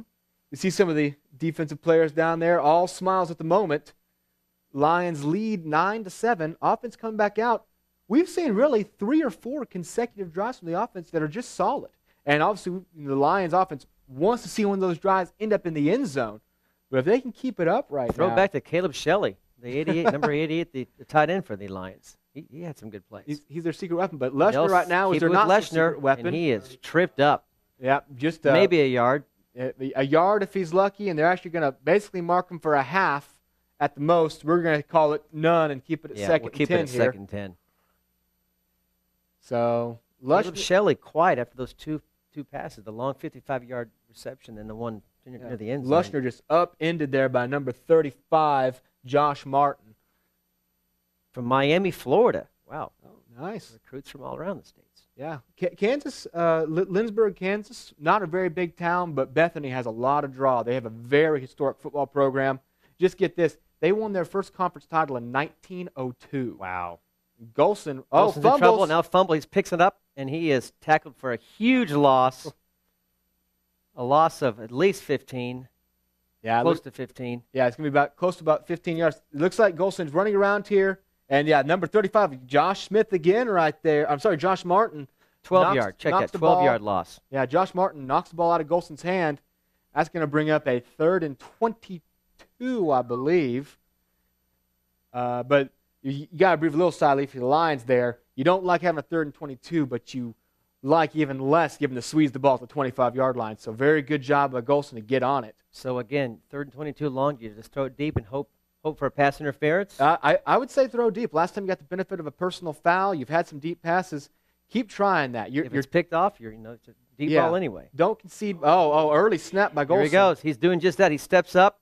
Now rushes left, back, right. He's in trouble. Now he's got more time. Breathing room. He looks deep. He's got somebody. It's Morphew. Does he pick it? Oh! That was very close. He had almost picked it off. He had Morphew open. It was almost intercepted, but Morphew was still able to almost pull it in. Oscar Segura, again, we've called his name a lot for the Swedes. Almost picked that off. Almost made the interception to rectify, but again, solid call by the Lions again. If it had been picked, worst case scenario, that's as good as a punt. But here comes the real punt. But yeah, look at Golson using his plenty of time here. And you watch it go deep right here. For a moment, it looked like Morphew might be able to come up with it, adjust just enough to get it. That Grandview connection, Golson to Morphew, couldn't quite happen. And after the big sack on the fumble, the Lions will have to punt it away. Leading 9-7. One man deep for the Swedes. He stops at the 33-yard line. A big punt. Nice Fair catch. Boy, it lands at the 20. It's still rolling.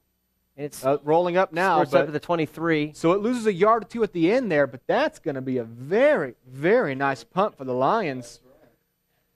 Solid punt by Steven Stewart there. He had about the 10-yard punt earlier on the rush. No rush that time, and he unleashed and is going to put the Swedes back on about their own 23 to start this drive. You know, at this point, at this low score, you think about field position as a strategy. You know, old Tony Dungy teams with the Buccaneers, it was all about just play the field strategy, take your field goals, hard defense, win games, low score. So at this point, that punt is significant, Tim. Yeah, very significant, especially the way the Lions defense has been working so far. You give them that advantage of saying, hey, you don't have to worry. You know, you're not defending just 20 yards of turf. You're defending the whole field now. Yeah. Gives the Lions a lot of room to work with. Just, you know, a lot of confidence. The offense, that's more movement. Flags are flying. It looked like there might have been some movement on Bethany's side, but we'll see who gets the official blame here. It's going to be a encroachment again against the Lions. On the Lions. So another free 5 for Bethany. Lions moved just a bit too much there. And so Bethany will have a 1st and 5 now up to 28.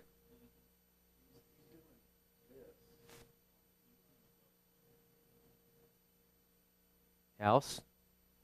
Backs to pass, looks left, stays left, throws his running back, number 31, who runs out of bounds around the 29-yard line. That pass complete to, again, Tevis Leneber. Or is it Tevis Leneber? We'll go with Tevis Leneber.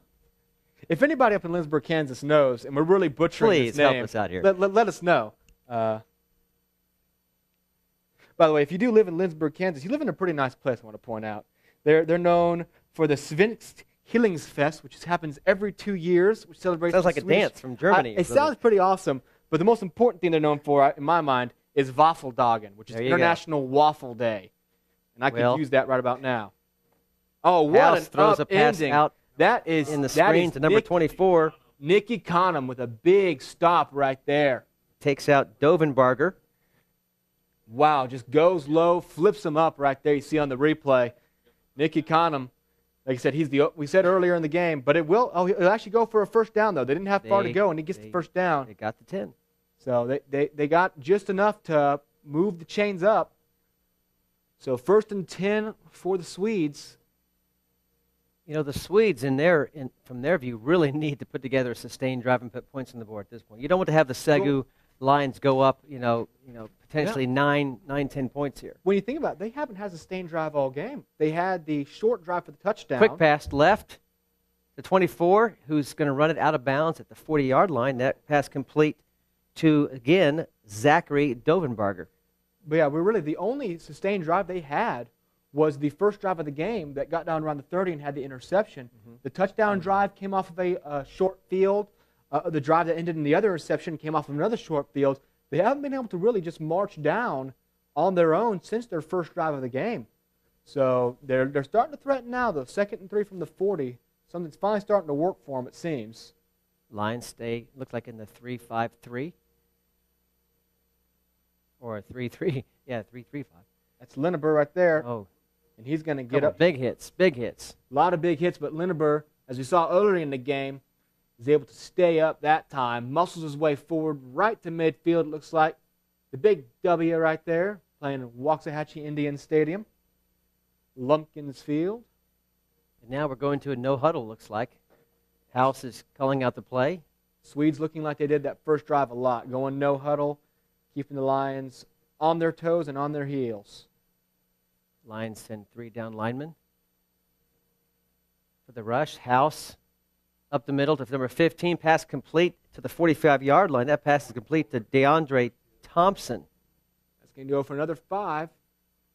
Swedes just content right now to actually, they're going to mark it forward about another 7 yards. So another 2nd and 3, 2nd and 4.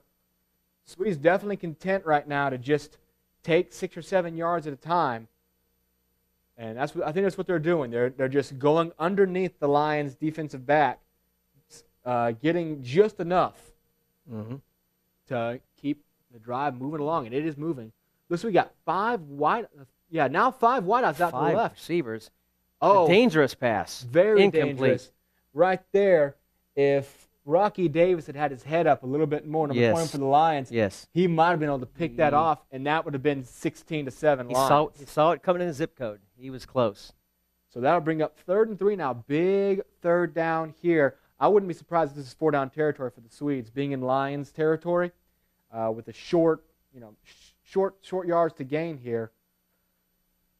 Well, Either just way, say their defense, just stop them. So maybe Yeah. they're going to say, we'll try 2 more times to make it 3 yards. But if not, we believe in our defense to stop the Lions. But find out here. Yeah, first of all, they got the third down here. The Lions need to make a big stop to slow down this drive. Trips left, single receiver right, wide receiver, running back goes in motion, and the ball is complete to the solo receiver on the right-hand side, who's dragged down finally at the 30-yard line, and that's another first down, Tim. Yeah, another first down right there. That's Brandon Martino. Gain of 13 yards. Yeah, shook off his defender, goes down for the first down, and then some.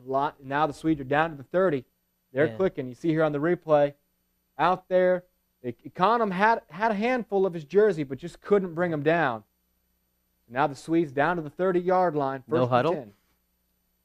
2 receivers left, 2 receivers right. House spins left, back right, pass complete to number 8.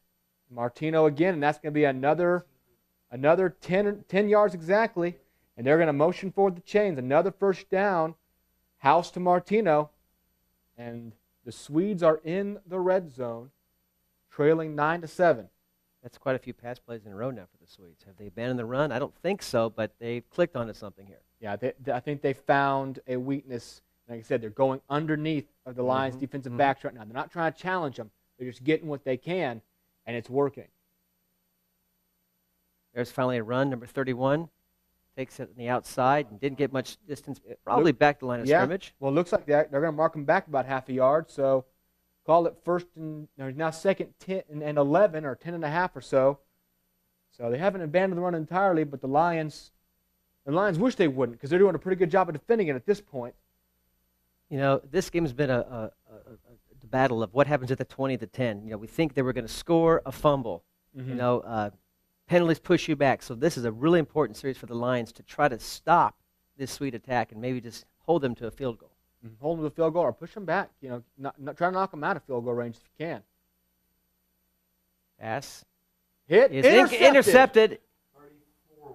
34 with the interception, and he scrambles and rumbles forward to the 23-yard line, and the SAGU bench is on fire. That's Kendall Evers, the Lions' defense forcing their 4th turnover of the game. We were saying you want to hold them.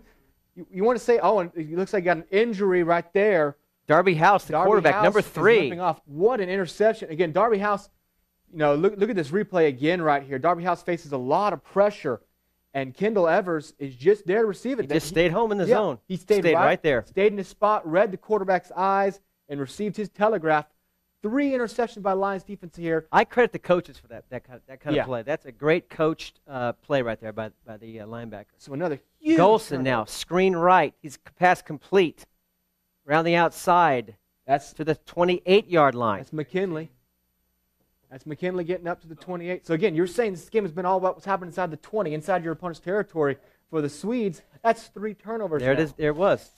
Something funny happens around that 20-yard line. Yeah, 15, 10-yard line. Neither of these teams are going to like what their overall performance has been in the other team's zone so far tonight. So the Lions, again, this offense, you're being gifted the game of the year possibly by your defense. You've got to respond. Trips left. McDonald lines up solo right with the cornerback in front of him. Golson rolls left. Now he's going to take it himself. Yeah. He runs up to the middle to about the 34-yard line. Yeah, textbook option right there for Golson. He looked outside, saw his hole, went up the middle. Look who just walked into the game. I'm going to call it. We're going to see a pass play to number 88, big Caleb Shelley. I'm going to call it right now. Well, we're not going to see it this quarter. The clock hits 0 and the third quarter ends. The Lions, only team to get on the board, they take a 9-7 lead. They have the ball at their own 35 when we come back here on SAGU Sports Live on the SAGU Sports Network.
Welcome back to Lumpkin Stadium as we start the fourth quarter with the Lions in possession of the ball. Handoff, number 33, another running back.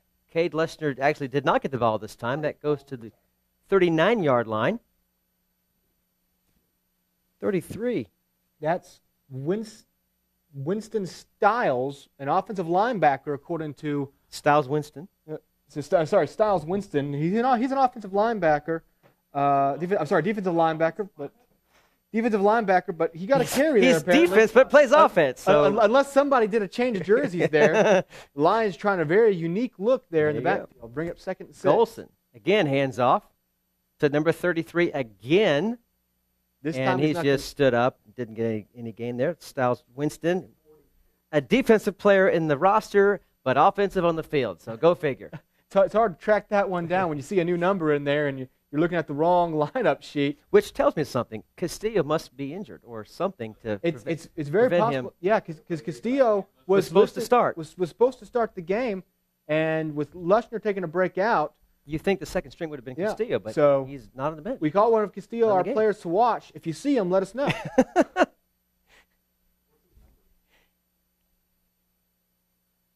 So now 3rd and 6 for the Lions, trying to keep the drive alive. Looking deep. He goes over the top. He's got a receiver. He's got him, and it's complete.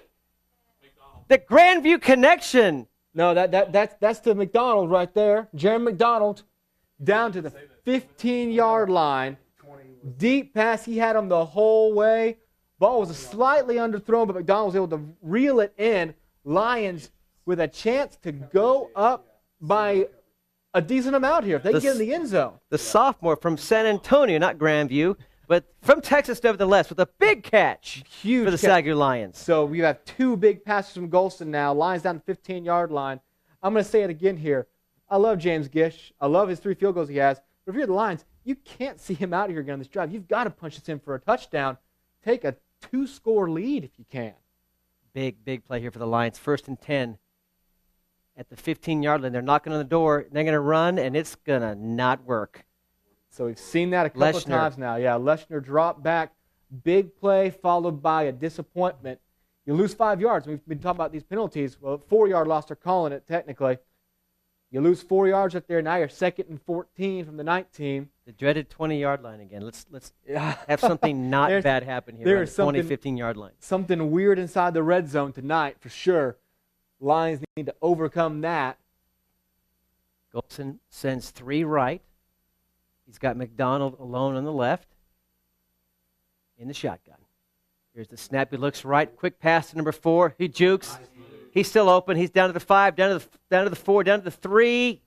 Mark him at the 2-yard line. He just kept rolling until his knees were down. That's Austin Martinez, and there's your Grandview connection. See, I was prophetic again, right? There's the Grandview connection. Grandview connection. The other guy. Now to 2 besides Morphew. 3-yard line now. So 1st and goal to 3. Great play. Look at this replay. Just what a juke right there to gain another 6 or 7 yards. All heart. Just good vision, good eyesight, hard pumping legs. Scrambles down to the 3-yard line in traffic. Yeah. So now Lions have 1st and goal from the 3. You got 3 opportunities to punch this in, to go up potentially 9 points. Oh no! And now we've got another false start. Another false. Push them back to the 8-yard line. There's some balance in the world right now where the Lions just can't have something right happen without something wrong as well. So call it 1st and goal from the 8 now. It's even brought out head coach Godding on the field to say, "What's going on, fellas?" Yeah, that's got him upset. He's calling into Golson. He's saying, "Get the guys under control. We've had too many false starts." And again, a false start, it's not a face mask. It's not a massive drive-destroying penalty. That's forgetting what the signal count's going to be. Yeah, but it kills your momentum. Count's going to be. Kills your momentum right there. So now it's 1st and goal from the 8. Still have 3 chances to punch it in, just from a bit further out. Under 12 minutes remaining in the 4th quarter. Golson takes the snap, rolls right, eludes one, and then he is wrapped up by the 2nd. Swede defender. Number 28 possibly in the tackle, looked like. So he's Dustin Wheeler. He's going to be back around 11, so call it a run or a sack. He's down. So now the Lions face, again, look at that pursuit. Number 9 wrapped him up, and number 43 finished the job off. Check that, 43. And so the Lions now facing 2nd and goal from the 11. Since the great play by Austin Martinez to get him down to the 3, nothing much good is happening yet. I look for a pass left or a run left around the tackle to get the ball at least in the middle of the field for a field goal. You got a lot of open ground over there to run with too. Golson Martinez sends a in man motion. left, and he's going to look left, throw left, and it's tipped and thankfully falls to the ground. It just hung up there in the air forever. Once that tip happened, you were just begging for gravity to take control, because especially right there, you looked at number 44, Angel Martinez, linebacker for the Swedes. He had his eyes on that one. He wanted to pick. Like you said, nothing good is happening inside these red zones for either team at the moment. And See the Lions, replay, we can see again how dangerous that ball was if we catch a replay before the next snap. But the Lions facing a huge play right here. 3rd and goal from the 11. Got to get in the end zone this play, or it's James Gish again. 3 receivers on the left. McDonald alone on the right. A familiar setup for Golson. He's going to run left. It could be an option. He's going to pitch it to Leshner, who rolls around the left side, and he's going to be pushed out of bounds at the 10-yard line. That's not what you want. No, I understand the thought process there sometimes. You feel like then maybe the team's going to line up so much in a pass defense that you're going to be able to easily get a run. But that right there did not work. The Swedes, like I said, just too much speed. You've seen that Swede, that Swede speed. The Swede speed. All game long. Well, now James Gish is going to come out again. Gish He's going to attempt his 4th field goal attempt of the night. 28-yarder right here. He's been true on all 3. If he can be true on this one, at the very least, he'll put the Lions up by 5. Left kicker, left hash. The kick is up. It's good. It is good. James Gish was not the most accurate kicker around last year, but he has been extremely solid tonight. 4 for 4, and the Lions, another long drive, not exactly what you wanted, but you get 3. As you see it again, up and good.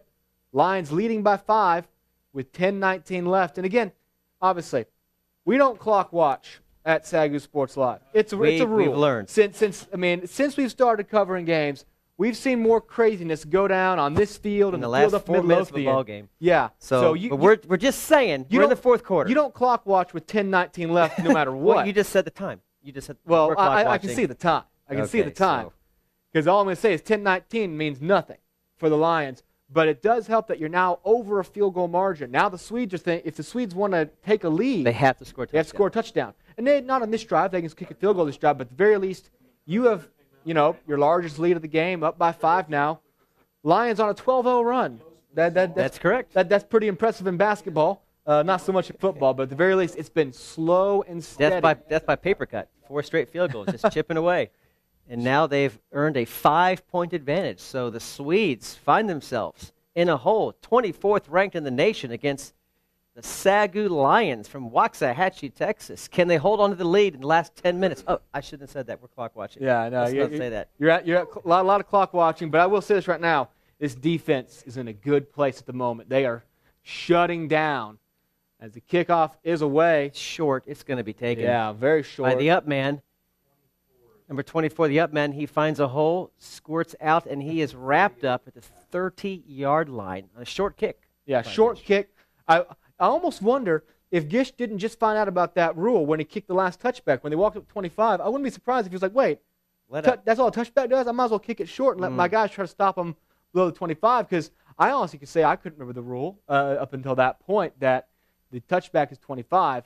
So he goes with the shorter look, keeps the ball out of the hands of any speedy. So you see Coach Godding there for a minute looking in on the defense. He's got to be proud of that defense right now. Absolutely. They went down 7-0 early on a short field after the interception. And since then, that defense, 4 turnovers, 3 interceptions, just big play after big play, stopping the Swedes on 3rd down. You're only up by 5, and so you're going to have to call on this defense a few more times on this game to be sure. But right now, it's a defense worth calling on. Lions show blitz, and there's a screen to the right, and it's complete. That's Martino.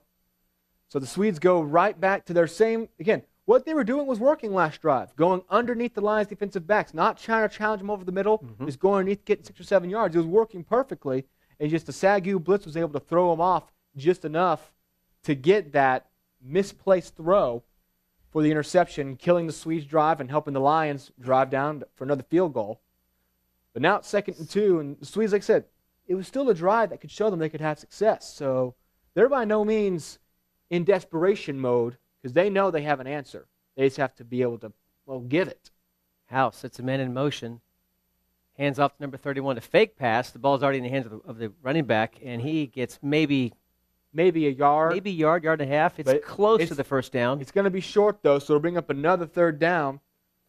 And the Lions half a yard. Lions have been very stout on those today. Really impressed him with how the defense is just the staying power. Not just a good start. After that first touchdown, they could have wilted, but they have held them scoreless for almost 2 full quarters now. Yeah, absolutely amazing. Matter of fact, I'll go ahead and throw you some stats here in a minute after this play. So you have a quarterback sneak, and he should be enough. He's past the first down marker, and we'll move the chains, and the Swedes will keep this drive alive with 9 minutes left in the fourth quarter. But yeah, that was the biggest problem of the Lions last year.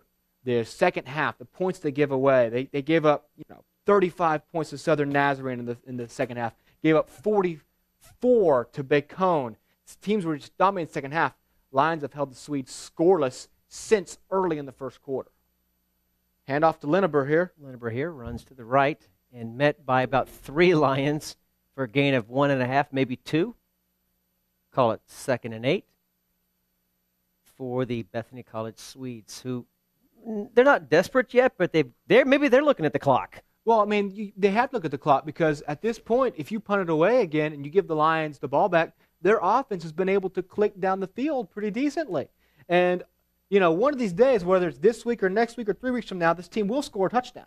And so you got to be aware they can get in that end zone. And if you allow the Lions to go down 15-7 or 19-7, this game becomes dire in a hurry. So, yeah, they need to respond this drive. House back to pass, and too high over the head, hands, and shoulders, the whole body of the intended receiver. Yep. Brandon Martino, his favorite target there, but couldn't connect that time. Nicky Conham with the pressure from behind Martino. Probably kept him from going up full. That means a lot, having that pressure, keeping the guy from able, he has to be aware that you're there. That can help him short arm a little 3rd and 8, and the crowd is on their feet here at Lumpkin Stadium. And the SAGU players are urging the crowd to do even more. Cheers, energy, excitement. They sense the importance of this 3rd and 8 play, Tim. Absolutely. This is a huge play if you can keep on establishing that you are a defense that can shut down this offense. House takes a snap, looks back to pass, fires over the middle, and it's incomplete. The Lions will get the ball back. Another, not a 3 and out, but the Lions stop the Swedes again. The Swedes just can't get that momentum clicking. So now, with 8:06 left, the Swedes will punt it away again. Brad Heathcock goes back to return. He likes how many punts he's been returning today. Yes, indeed. Those yellow fast sneakers of his. Let's see if he can get those sneaks on the run toward that end zone and put the Lions up by 2 scores. That'd be very nice. Again, if your Lions offense, you're about to get the ball back now. You're up by 5. That is prime real estate for making this I wouldn't say a comfortable lead, but a good lead. The punt from the 30. Good kick. Heathcock's going to field. Yep. It's fair catch at the 22-yard line. And on comes the Lions offense for the 8-minute mark has hit them, and they are they can taste victory in their hands. They're looking with the energy in their face. The crowd's up. They Everyone's see the happy. opportunity at least. They see the opportunity. This is the number 24 team in the nation. You want to make a splash. No one's looking at SAGU right now. No one's thinking about ranking them at all. And you're not going to get ranked by winning this first game. But if, we talk about the expectations of the season, what the season could mean. If you can knock off the number 24 team in the nation, forget about expectations. Just start setting marks. Yes. Golson hands off.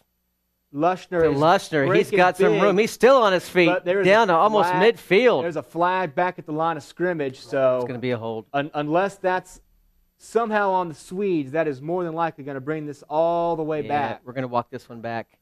Yeah, the Lions know it. They trudge back. Sometimes there's mask. That's a face mask on the Lions, so we'll see if that's the 5 or 15 variety. Well, I was going to say sometimes there's a reason that running backs get huge holes like that. Usually sometimes the penalties are the reason. So a face mask. Yeah, he found the huge hole there. So we'll see exactly how far they mark this one off. Looked like he might have signaled. unsportsmanlike. So if that was, couldn't quite see it from that angle, but they will mark it back. Well, the referees are still discussing. Another so conference. You can't blame me for not knowing if they don't know. We're just waiting with bated breath on this very important drive.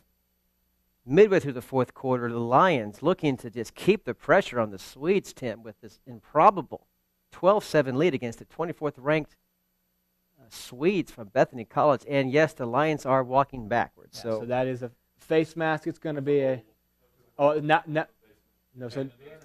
then in a sportsmanlike. So it's a holding penalty, then a sportsmanlike at the end.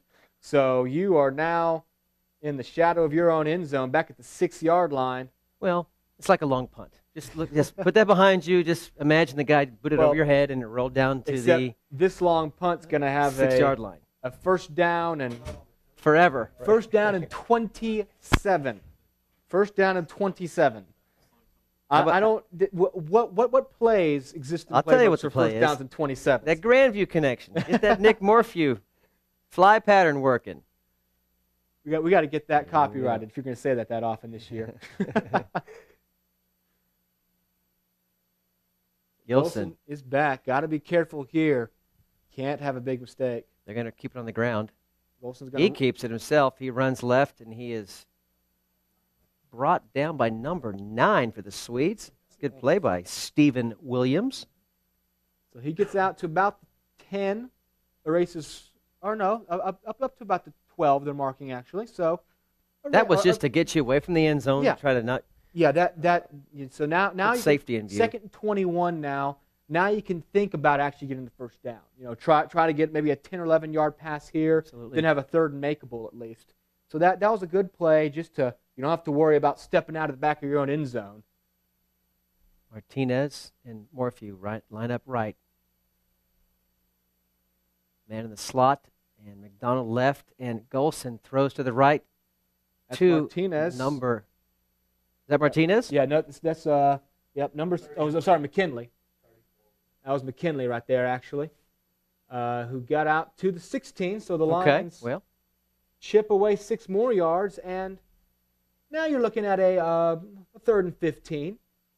That's not impossible by any means. Good heads-up play by McKinley to put his head down, get a few extra yards. Look in the stands there, very intent look on Eddie Davis's face. And I think we saw President Bridges and his lovely wife Jan taking in the game as well with anticipation to see if the Lions can hold on to this lead or add to this lead as we're under the 7-minute mark left here at Lumpkin Stadium as the Lions face a 3rd 17, Tim. Yeah, I mean, they've gone deep twice on these plays. I don't see any reason why not to go the same route. McDonald in motion. Gilson back, and everyone just stopped moving. So that means looks like it's going to be a timeout. Timeout before the snap. Haven't got the signal who it's from yet. It's from the Lions. It's from the Lions. Call a timeout. So we're going to take a quick one ourselves here. We'll be right back. 3rd and 17 for the Lions.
All right, we're back here as the Lions are facing a 3rd and 17. Golson, 178 yards, I believe, on the night, looking to add a few more to that on a definite passing down situation. He sets Morphew in motion.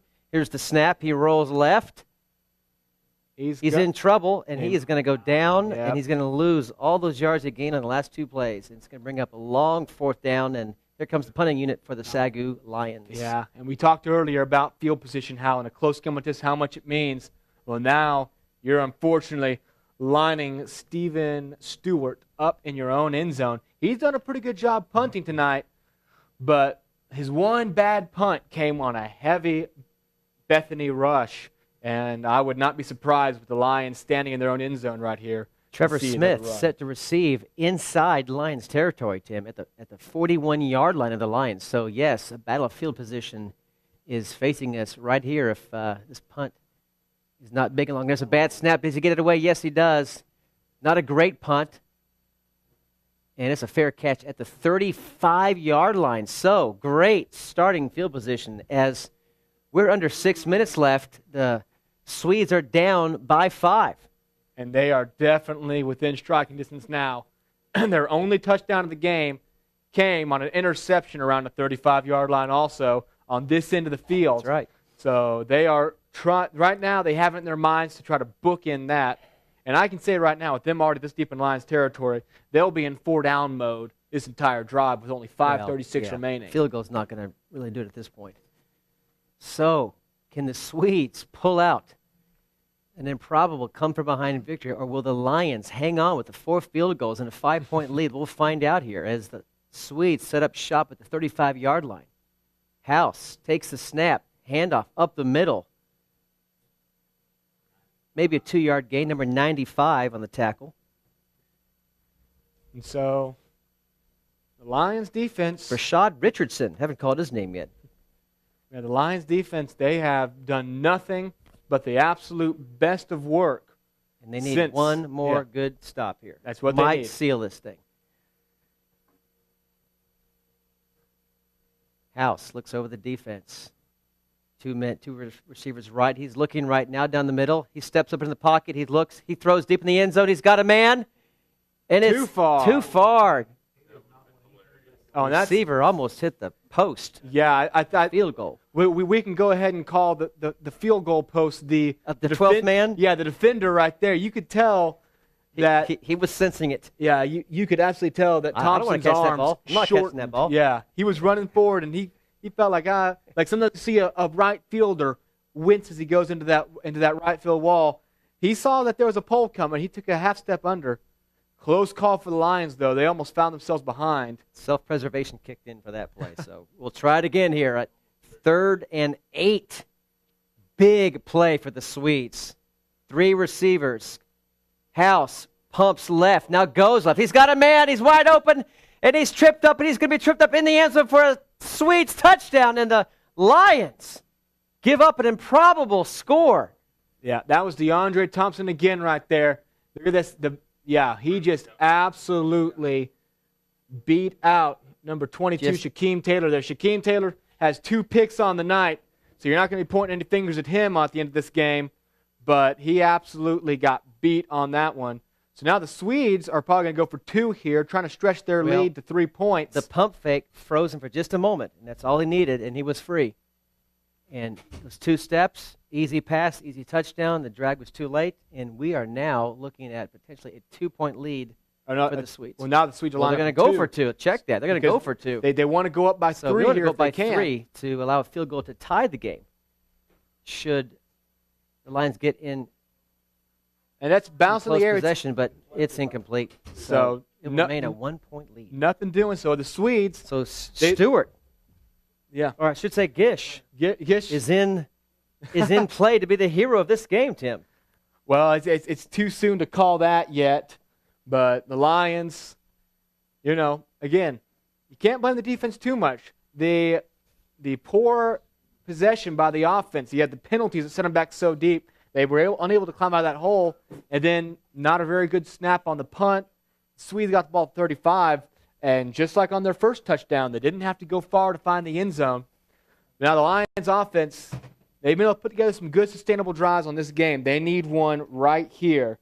Down by 1 again. It was 7-6 at the half. Here we go again. We played all but 4:48 of the second half, and the Swedes are again up by 1. Team's knotted 6-6 on scoring in the second half. Yes. Great tight game, though. Highly competitive. Crowd's into it. They're on their feet. They still believe in the Lions. Most of the bench for SAGU's on their feet. So let's see if the Lions can put together one more sustained drive, get in field goal range, and put this thing to rest.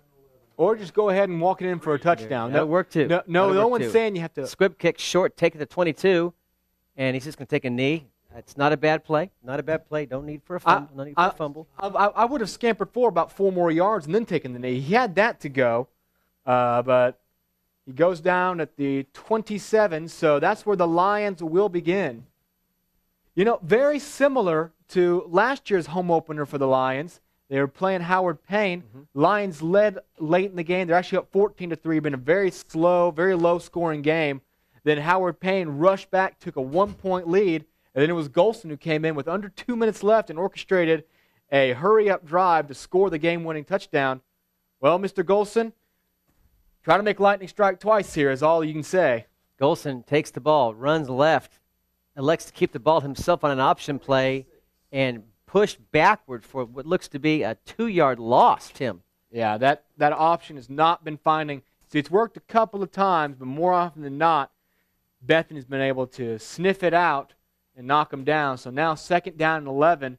And unfortunately, as the clock watch begins, these Lions are on the wrong end of the score. The clock approaching 4 minutes. They do have 2 timeouts left to work with. So let's see if the Lions can move the ball on this 2nd and 11 play. 2 receivers, 1 wide left, 1 wide right. Golson, again, from the shotgun. Looks back, pump fake, and he looks left. He's got a receiver. Oh, and it's pushed away and knocked down at just the last moment by a defender who really had the receiver covered. So great play by the defender. Trevor Smith right there stayed with 11, Morphew. McDonald. Let's check that, McDonald. McDonald the whole way, got his hand in the way, swatted it down. So now the Lions facing another long 3rd down here. Down by 1. You don't want to say play of the game yet, but this is a huge play. Yeah, absolutely. You don't want to punt the ball away with 3.5 minutes left. And if you don't get the 1st down here, you'll have almost no choice but to punt it away. But you hate punting it away with so little time left. So you really need to try to convert this 3rd down. Golson in the shotgun. Here's the snap. He steps up in the pocket. He's free. He's loose. Now he's not loose. He's got 2 Swedes who wrap him up in a hurry. 34. Big tackle. That would be Jeff Childs Jr. Big stop by the Swedes. That brings up 4th down and 11. And Tim, here comes the punting unit. Yeah, like I said, you got to punt it away. There's still too much time on the clock to punt it away, but it definitely hurts. 3.5 left. Punting this ball away. You give the Swedes, as we see, an eerie orange moon shining over the Lions right now. It's only September. That's not the moon you want to be seeing when you're down by 1. Here's the punt from Stewart, and Trevor Smith set back to receive. He fair catches at the 41-yard line of the Swedes. So 3 minutes and 8 seconds left. Yeah, Lions defense needs to force a 3 and out here. One 1st down won't end the game yet. Lions still have 2 timeouts to work with, but with 3:08 left, you need to buy this team all the time they can get. So Lions trailing by 1 after leading for a good portion of the 2nd half. They took that 9-7 lead on the 3rd field goal and then able to extend that. And, you know, you hate to talk about missed opportunities in time like this, but you got to. You had the fumble in the end zone. You had 4 drives that went down deep. You had the 1st and goal at the 3. Yes. It had to settle for the field goal. Had several field goals on all 4 of them. So you hate to talk about missed opportunities. Lines up one more time to make one more big stop to give the offense a chance to come from behind. With 3 picks on the day, I'd be surprised, very surprised if we see much passing. Yeah, I think they're just going to run the ball. And they do around the left side. And 31 stiff arms. So 22. So Linneberg gets a good amount of yardage. Taylor stays in bounds. The clock keeps moving, and it's about a 6 or 7 yard gain for the Swedes. Bring up 2nd and 4. And that's a smart play by the running back to not bounce out of bounds. That is what you'd not want to do. He might have been able to gain another yard or 2, but that would have done nothing but help the Lions. as the Swedes just let the clock tick away, down under 2.5 left now. And they'll take this clock down to probably 1 or 2 seconds before they snap the ball. They still have 10 seconds on the on the play clock. Now they go down under center. Running formation to be for sure, and they are going to run it right up the middle. And Linneberg rolls over a player to maybe get 2 more. I think he was down before he rolled. He tried to roll over, but he was ruled down before. Yeah, he was definitely down. He's down right there. He I think 2 knees, a thigh, and an elbow probably equals down. So right there he is. He goes down. So not much. And the Lions will use their first timeout right there to stop the clock, bringing up 3rd and 4. Now, if you're the Swedes, you've got an interesting situation right here on 3rd and 4. If you can get a first down, I mean, the game's not over, but you can just run that clock down to nothing. The Lions got the ball with 10 seconds. Yes. So, do you risk possibly passing here, or do you try to trust in your running back to maybe get 4 yards? I think you run it 3 times, punt if you have to, and say good luck with 10 seconds left offense. Yeah. So I think that's the play here. So I mean, at this point, I think you got to run because I mean, Linneberg has proved he can get 4 yards. It's not an impossible thing. I mean, we've seen a lot of times teams will opt to throw. So I mean, if you're Lions, you have to consider that. You have to consider a play action, a pass out into the flat. Sure. Because again, a first down doesn't end this game completely, but it would take basically a miracle for the Lions to have a chance. So this is the play of the game. This is the play of the game right here. If the Lions can stop, they get the ball back with the proverbial 2 minutes left. Yeah, there's your 2-minute offense. Yeah, so. with a legitimate chance, an actual chance to possibly come back and win this thing. If you don't, you're talking about, hoping that Cal Stanford can strike twice or that, Hail Marys can abound. House.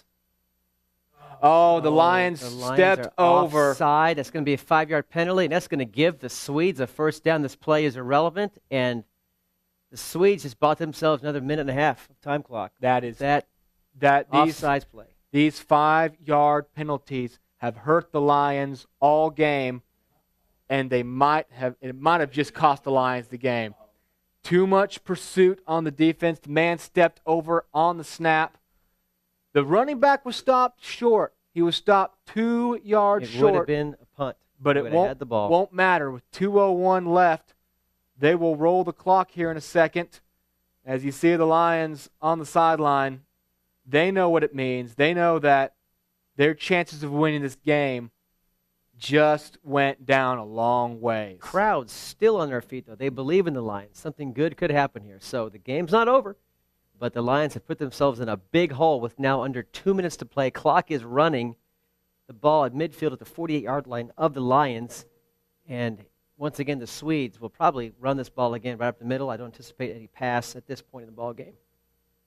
Definitely not at this point. You can all but kneel down at this point. To Linneberg. Linneberg just runs over the tackle, and he gets right back to the line of scrimmage. Lions immediately call their last timeout. So doing a little math right here, with 1:32 left, the Swedes can... Rocky Davis on the tackle. So now the Swedes can basically run the clock down to, I believe, just under 30 seconds left or so. Yes. Yeah, look at the ball, under 30 seconds. Obviously, a first down at this point ends the game. If the Lions can hold them here, they'll be receiving a punt. They'll get the ball deep in their own territory with under 30 seconds left and no timeouts. So, unfortunately, what is hopefully the last 5-yard penalty of the game is Judah's still pumped up, yeah, though. Judah's still pumped up, helping out some young fans, trying to get them still excited in this game. Like I said, it's never over. It's never over. The Lions still have a shot here, and I mean, you have 4 turnovers in the game. When you hit Linneberg, start hacking at that ball. You just never know. And the coach is exhorting SAGU's defense. Well, you can't say much about the defense. The only reason the Lions even have this slim chance of winning right now is because of what the defense has done. And if the offense had been able to capitalize on everything the defense gave to them, it'd be more than a slim chance. This could be the Lions right now running the clock out. Hey, strange things have happened. Balls can get stripped. Oh, yeah, no. Why running backs just trying the miracle move forward and fall down, and a ball pops out. You never know. Yeah, we've seen the miracle at the Meadowlands. We've seen the Bacone comeback at Lumpkin Stadium. So we've seen everything. We've seen everything that can happen. So we know it's never over till it hits 0. Right now, the Lions defense just needs to make, well, at the very least 2 more stops, and at the most, maybe something crazy. And we are out of timeouts if you're a SAGU Lion, and so you did what you had to do right there. You stop them.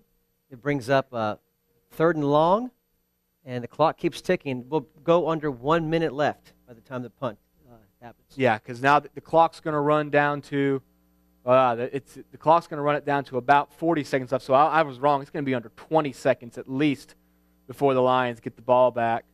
So you're going to be looking at just heaving it downfield, just saying a prayer. And the Swedes will run this down to 1 and call a timeout. They might even take a. Would they take a penalty? Would they just take a delay game? Oh no, they're coming back in now. Looks like they might take the delay game or whatever. Out. But now, now they're just going to kneel down. They're not even going to risk it. They're going to be very content with just. Actually, that they might have timed it out well enough to end the game. They timed it out. That is the game. It is. The no need defensive offsides was enough. The Lions, the Swedes, with perfect clock management at the end of the game, very smart, are able to run the clock out. They fooled us. We thought there'd be. And this one is over.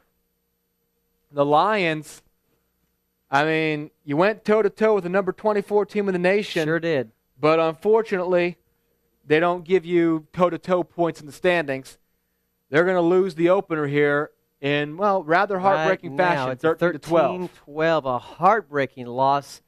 A great effort by the SAGU defense. And I think you keep your head up. There's a lot of positives from this game you can take. But there's definitely some things you look at, the turnovers, just the miscues, the mistakes, the penalties. And it's the first game of the season, Tim, so let's get these out of our system now. Exactly. And like I said, you went up against Bethany, who's one of the toughest teams you'll play this year. So when you look ahead to some of the easier competition you got coming up, if you can play those teams like you just played Bethany, you should be able to win pretty much straight through. So unfortunate for the Lions that they couldn't quite hold on in this one.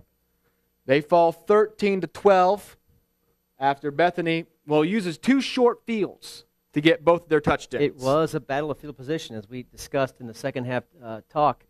A game that's this low scoring, all these field goals and back and forth, it's going to be a battle of who can be on the other side of the 50 and then just force the punt or get that field goal in. But the one play, let's go back to the one play, the pump fake against Taylor got him to just hit for just a moment, and that freed up the receiver, and he found him easily in the end zone for the touchdown. That gave Thompson all the room he needed. He knew the pump fake was coming. He was running hard the whole way, got under the ball, got the touchdown, and that was all Bethany needed as their defense was able to shut down SAGU's offense, and then their offense did just enough to literally within 1 second of having enough time left, they were able to run the clock out. So the Swedes hold on and win 13-12.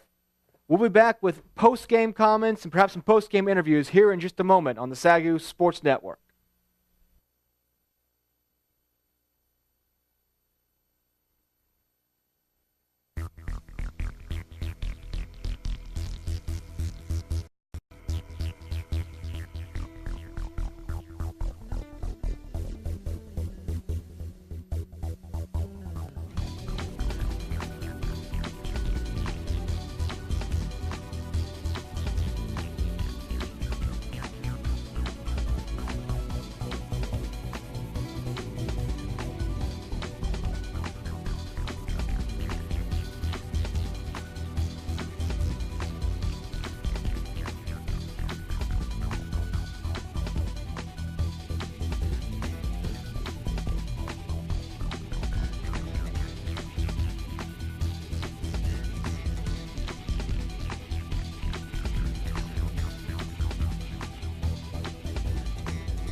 Well, the Lions had a great effort.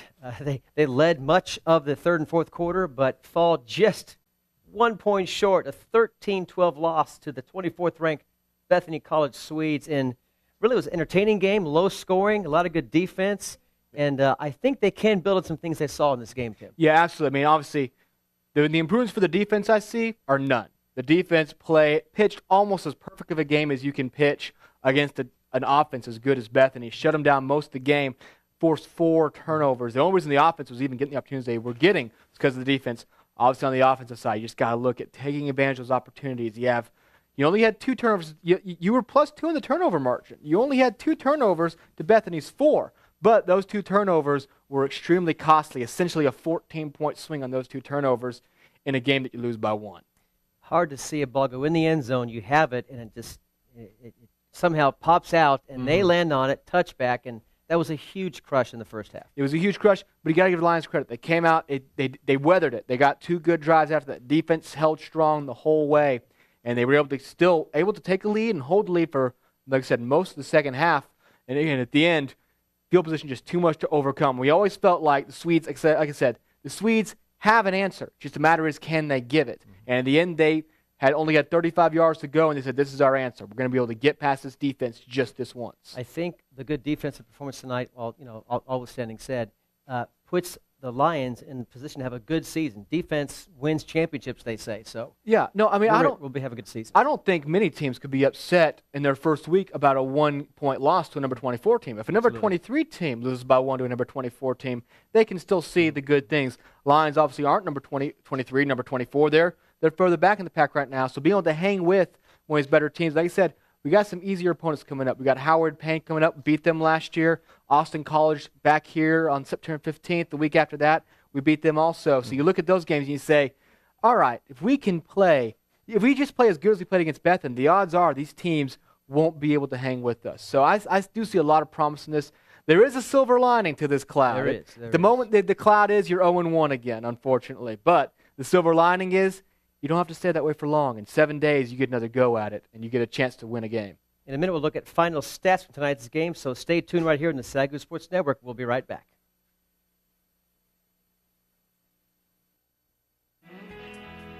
Today I had a meeting with my professor. He was 1,500 miles away.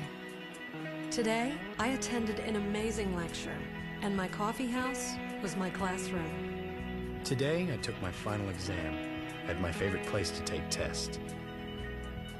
My education. My schedule. My future.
Welcome back to Lumpkin Stadium here in Waxahachie, Texas, where the Lions suffered their first defeat of the season against the Bethany College Swedes in a nail-biter.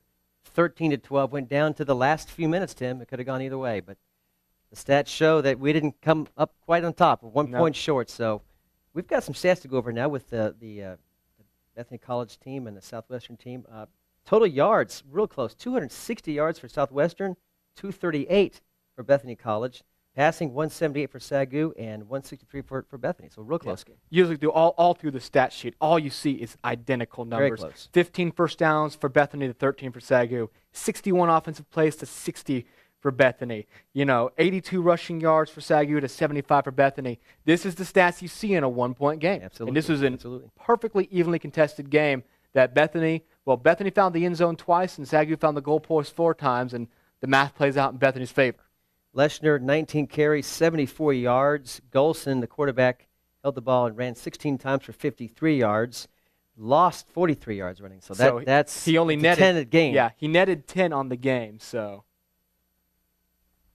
Well, next week is Howard Payne, right? Howard Payne. Yeah, for next week. Howard Payne Yellow Jackets. They went 1-9 last year. Obviously, if you were tuning on SAGU Sports Live last year, You saw the Lions vanquish them 21-15. So, like I said, I hope you have a much more manageable game right there, not playing a team with quite the firepower as the Swedes. So, we're going to be heading down to the field just in a moment here with having an interview with the Bethany Swedes head coach, actually. If we're ready for that, we can go to that right now. Thanks, guys. I'm here with Jamie Cruz, head football coach of Bethany College. Now, Jamie, you guys had an eventful last summer, you could call it. What was your mindset coming into tonight with all the hecticness and everything that's come out this past week? Well, I give credit to our guys, and we've got some kids that are great leaders, and obviously we've got some good football players as well. But our mindset was just play fundamental football, come down here and not turn the ball over, which unfortunately we did a little bit. Not have a lot of blown assignments on defense and play sound special teams. I think a big factor was release. I'll tell you that SAGU had some good players on defense. They give us problems with their defensive pass rush. It took us a while to adjust to that, especially in the first half. We were having some real problems protecting the quarterback. But my focus on what we did well and come down here and play hard. Okay, and with such a close game last season when we played you, what were some concerns that you had for the SAGU football Lions when you were coming in tonight? Well, we knew that they had a good quarterback. We knew the quarterback coming in. I went back and watched film on him in high school, and I knew he could run. I knew he was a good quarterback. He's a kid that we would recruit coming out of high school. So we knew they were going to have a talented kid there. We knew they had some defensive linemen that we thought were going to be pretty good players. But I'll tell you, the receivers were the ones that I think made some big plays. And we had a hard time covering them at times. Okay, thanks so much, Coach, and again, congratulations on your win tonight. Thank you very much. And we'll send it back up to you guys in the booth. They do it on TV. Thank you so much. Yes, thank you. Good job, guys.